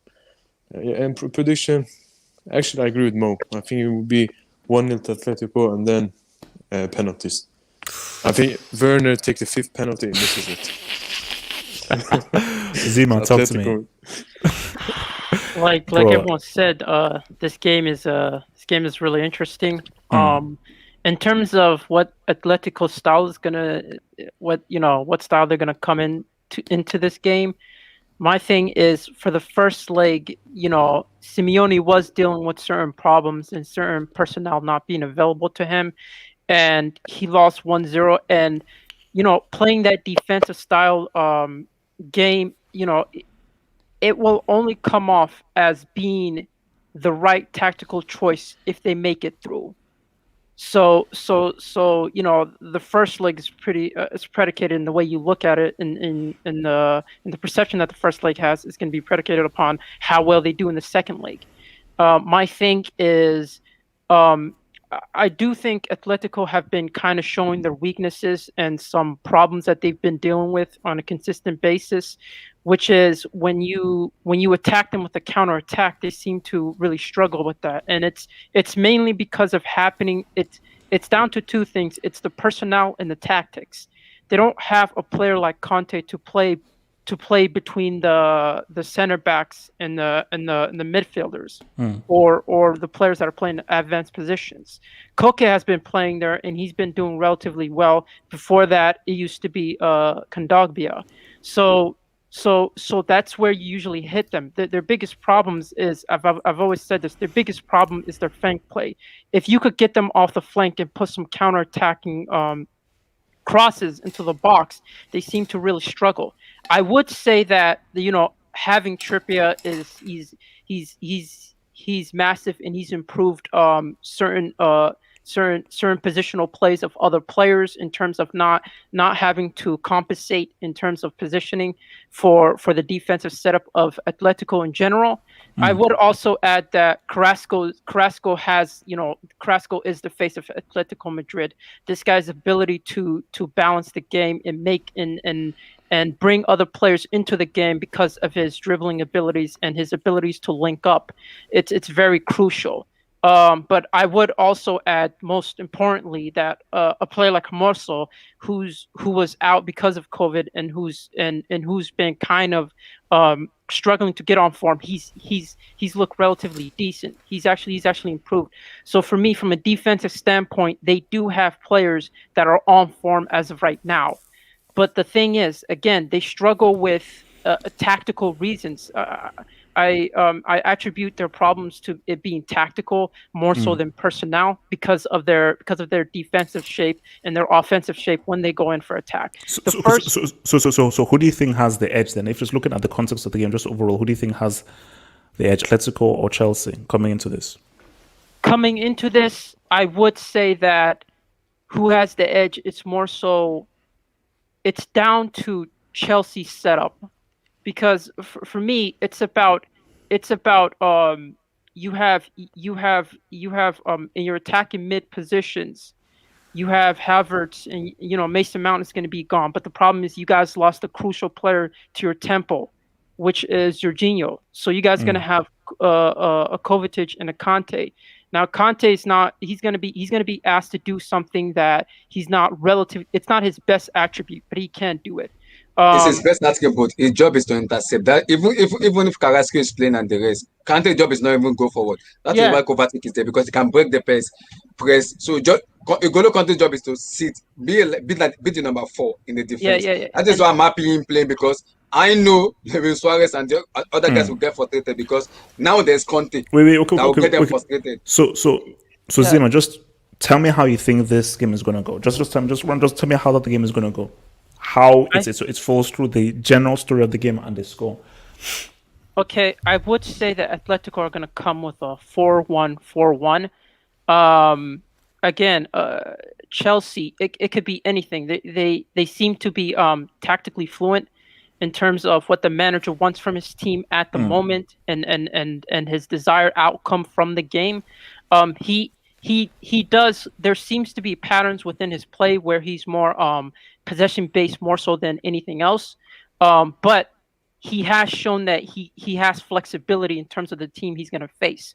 So I don't know if he's going to go on with the tactics that he showed in the weekend. I would generally say that they need a striker. You can't rely on a false 9. So he's going to have to change his setup. And for me, that's where Kyle Havertz is going to have to shine, and that's where Giroud hasn't been in the starting lineup for quite a while. Is he injured? He will play the Wednesday match, so he's not injured. He will play the Wednesday match. That I'm sure he will. So Giroud is playing in the Wednesday. Yeah. So tell me how it goes, bro. Tell me how this game goes. I could definitely see you guys exploiting their tactical defensive frailties. And having a person like Koke, but at the same time, I feel like their buildup is going to be way better than it was in the first leg. The first leg, Suarez was by himself. I think with Carrasco, he's going to have someone to link up with. So for me, I do think that it's up to Atletico to break you guys down, and they're not an attacking team. They never were an attacking team. They're a balanced team. They don't know how to go forward and just attack. Maybe it's down to Simeone and just him wanting to rely on that shape. But I do see Atletico having more than what you guys have in terms of players that can make a difference. And when it comes to Joao Felix, he's been relatively using him as a substitute. But yeah, because Carrasco adds what Joao Felix adds, more. But so give me a score. Tell me what happens in the game. What happens in the game? Just tell me what happens in the game. I see it going to extra time.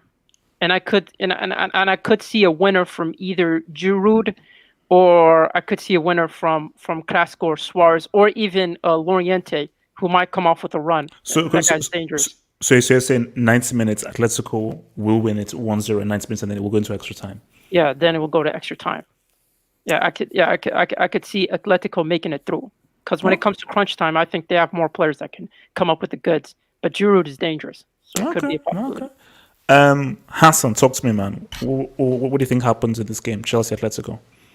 Yeah, man, this is gonna be a tight game, man. It's gonna be a tight game.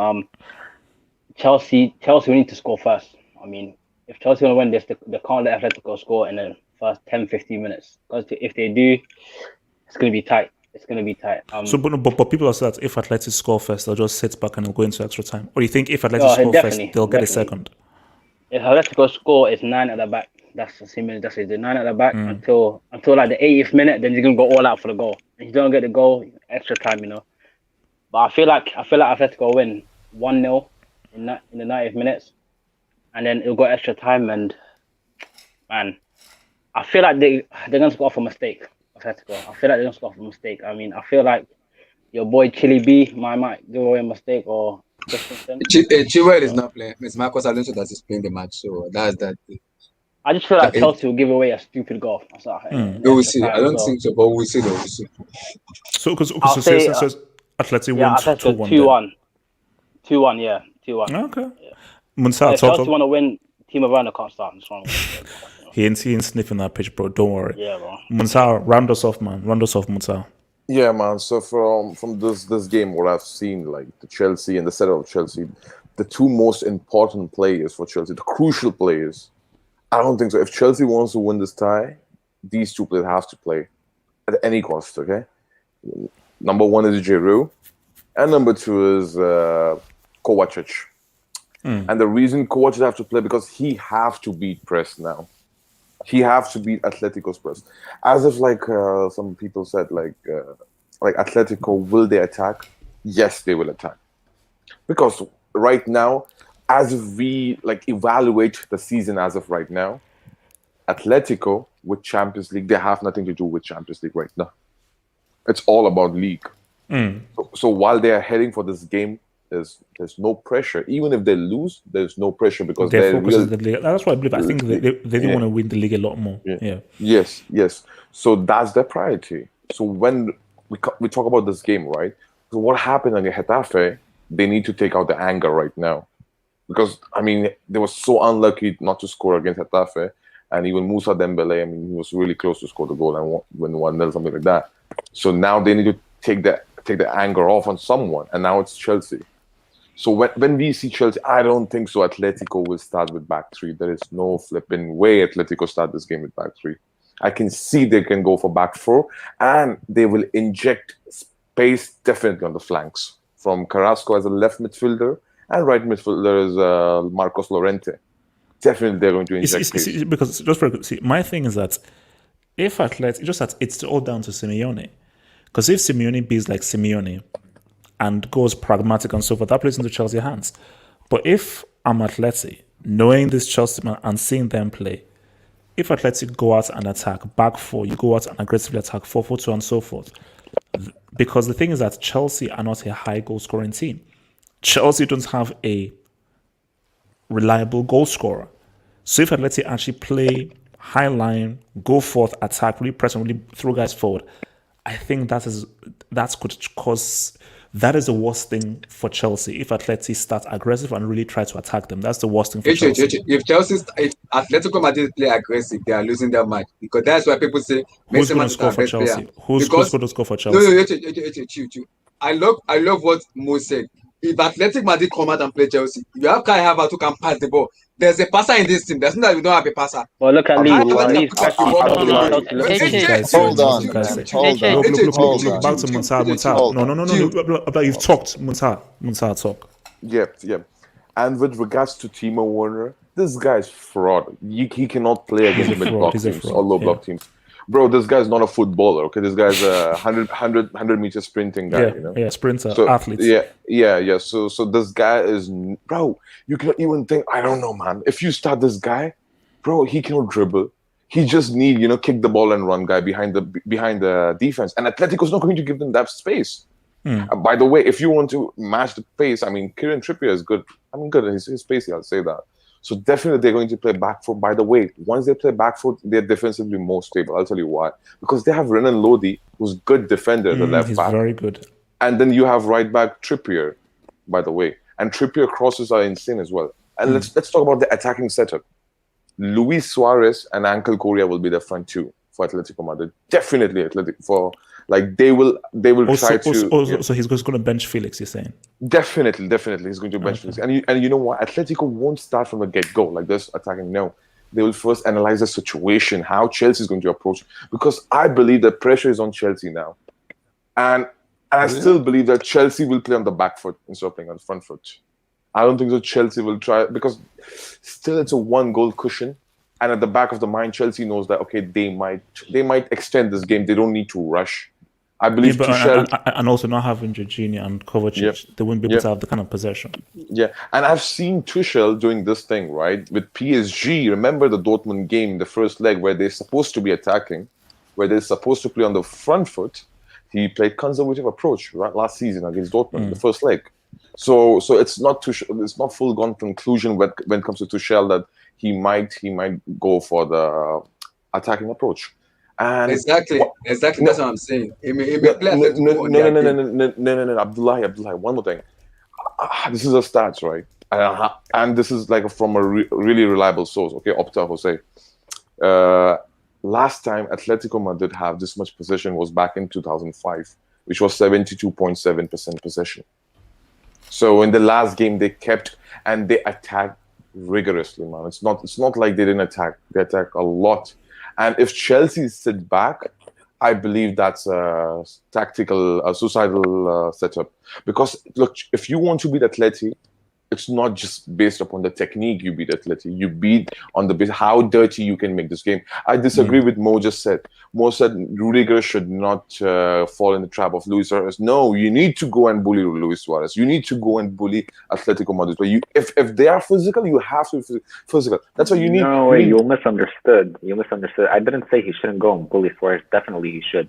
I said he shouldn't let Suarez get in his head. Like, you can't be like playing angry and go get yourself sent off for no reason. Like, be aggressive, but be smart about it. No. You have to be smart, but make sure you don't take cards. You understand what I mean? So give me a score. Give me a score, Monza. Give me a score. This game looks fuck. Oh my god. 1-1. Oh wow. So Chelsea go through. Okay. Yeah. Okay. Bombas, did I come to you?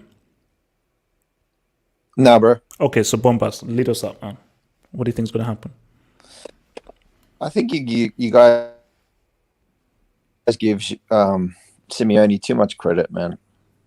Like, you guys think that he's some kind of Swiss Army knife manager where he can make this Atletico team do whatever he needs it to do in order to get a job done. They play one way, man. They're proficient, at least, in one way.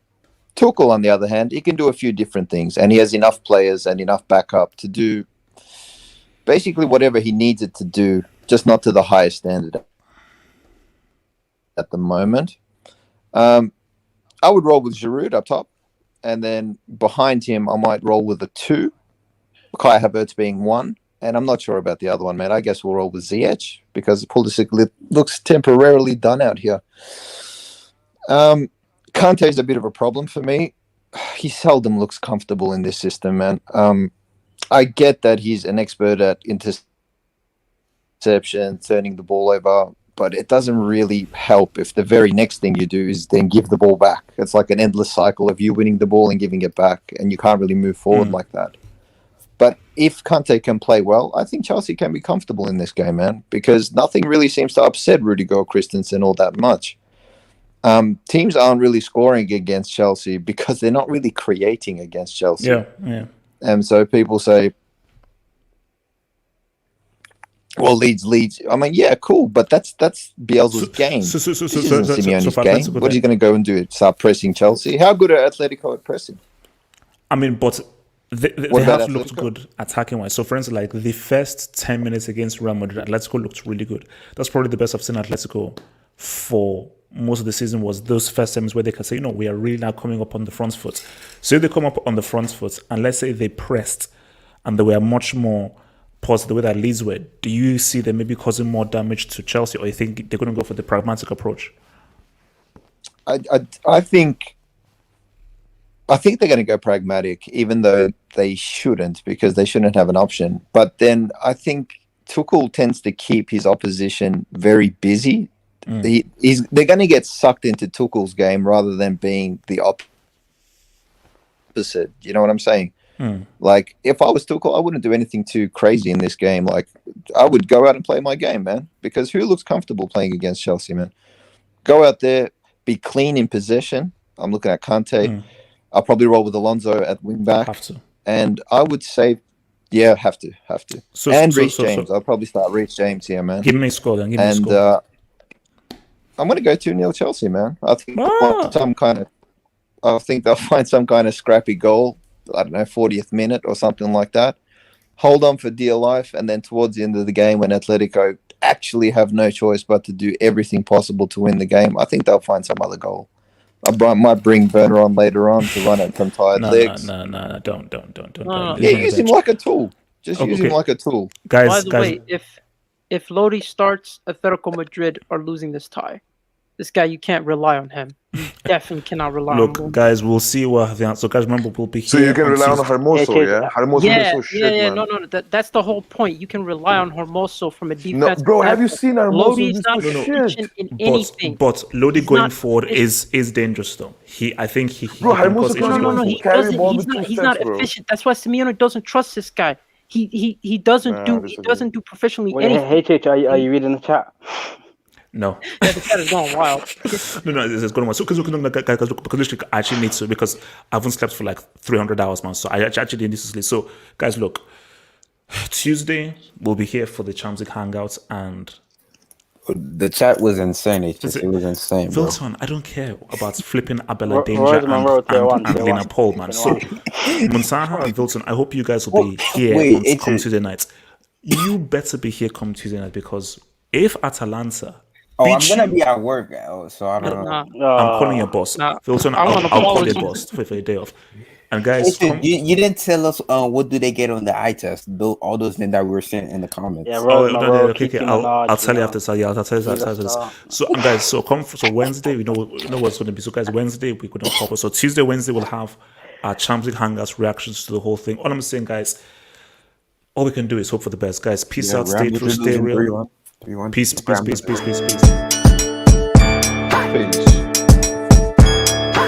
losing 3-1, guys. We're losing 3-1.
Okay.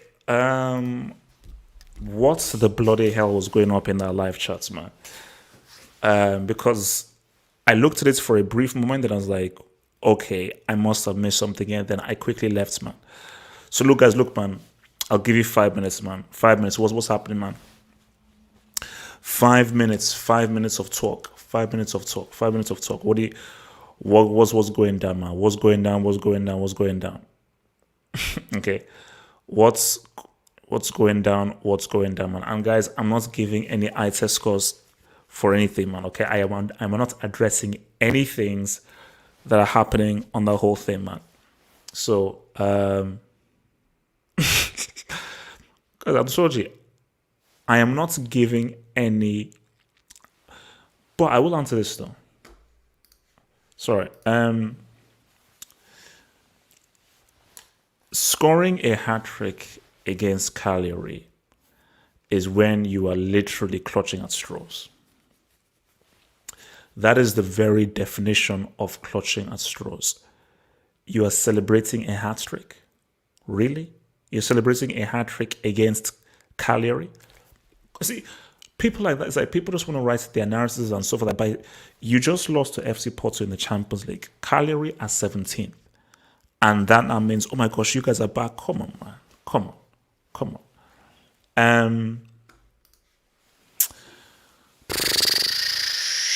It's looking dicey, man.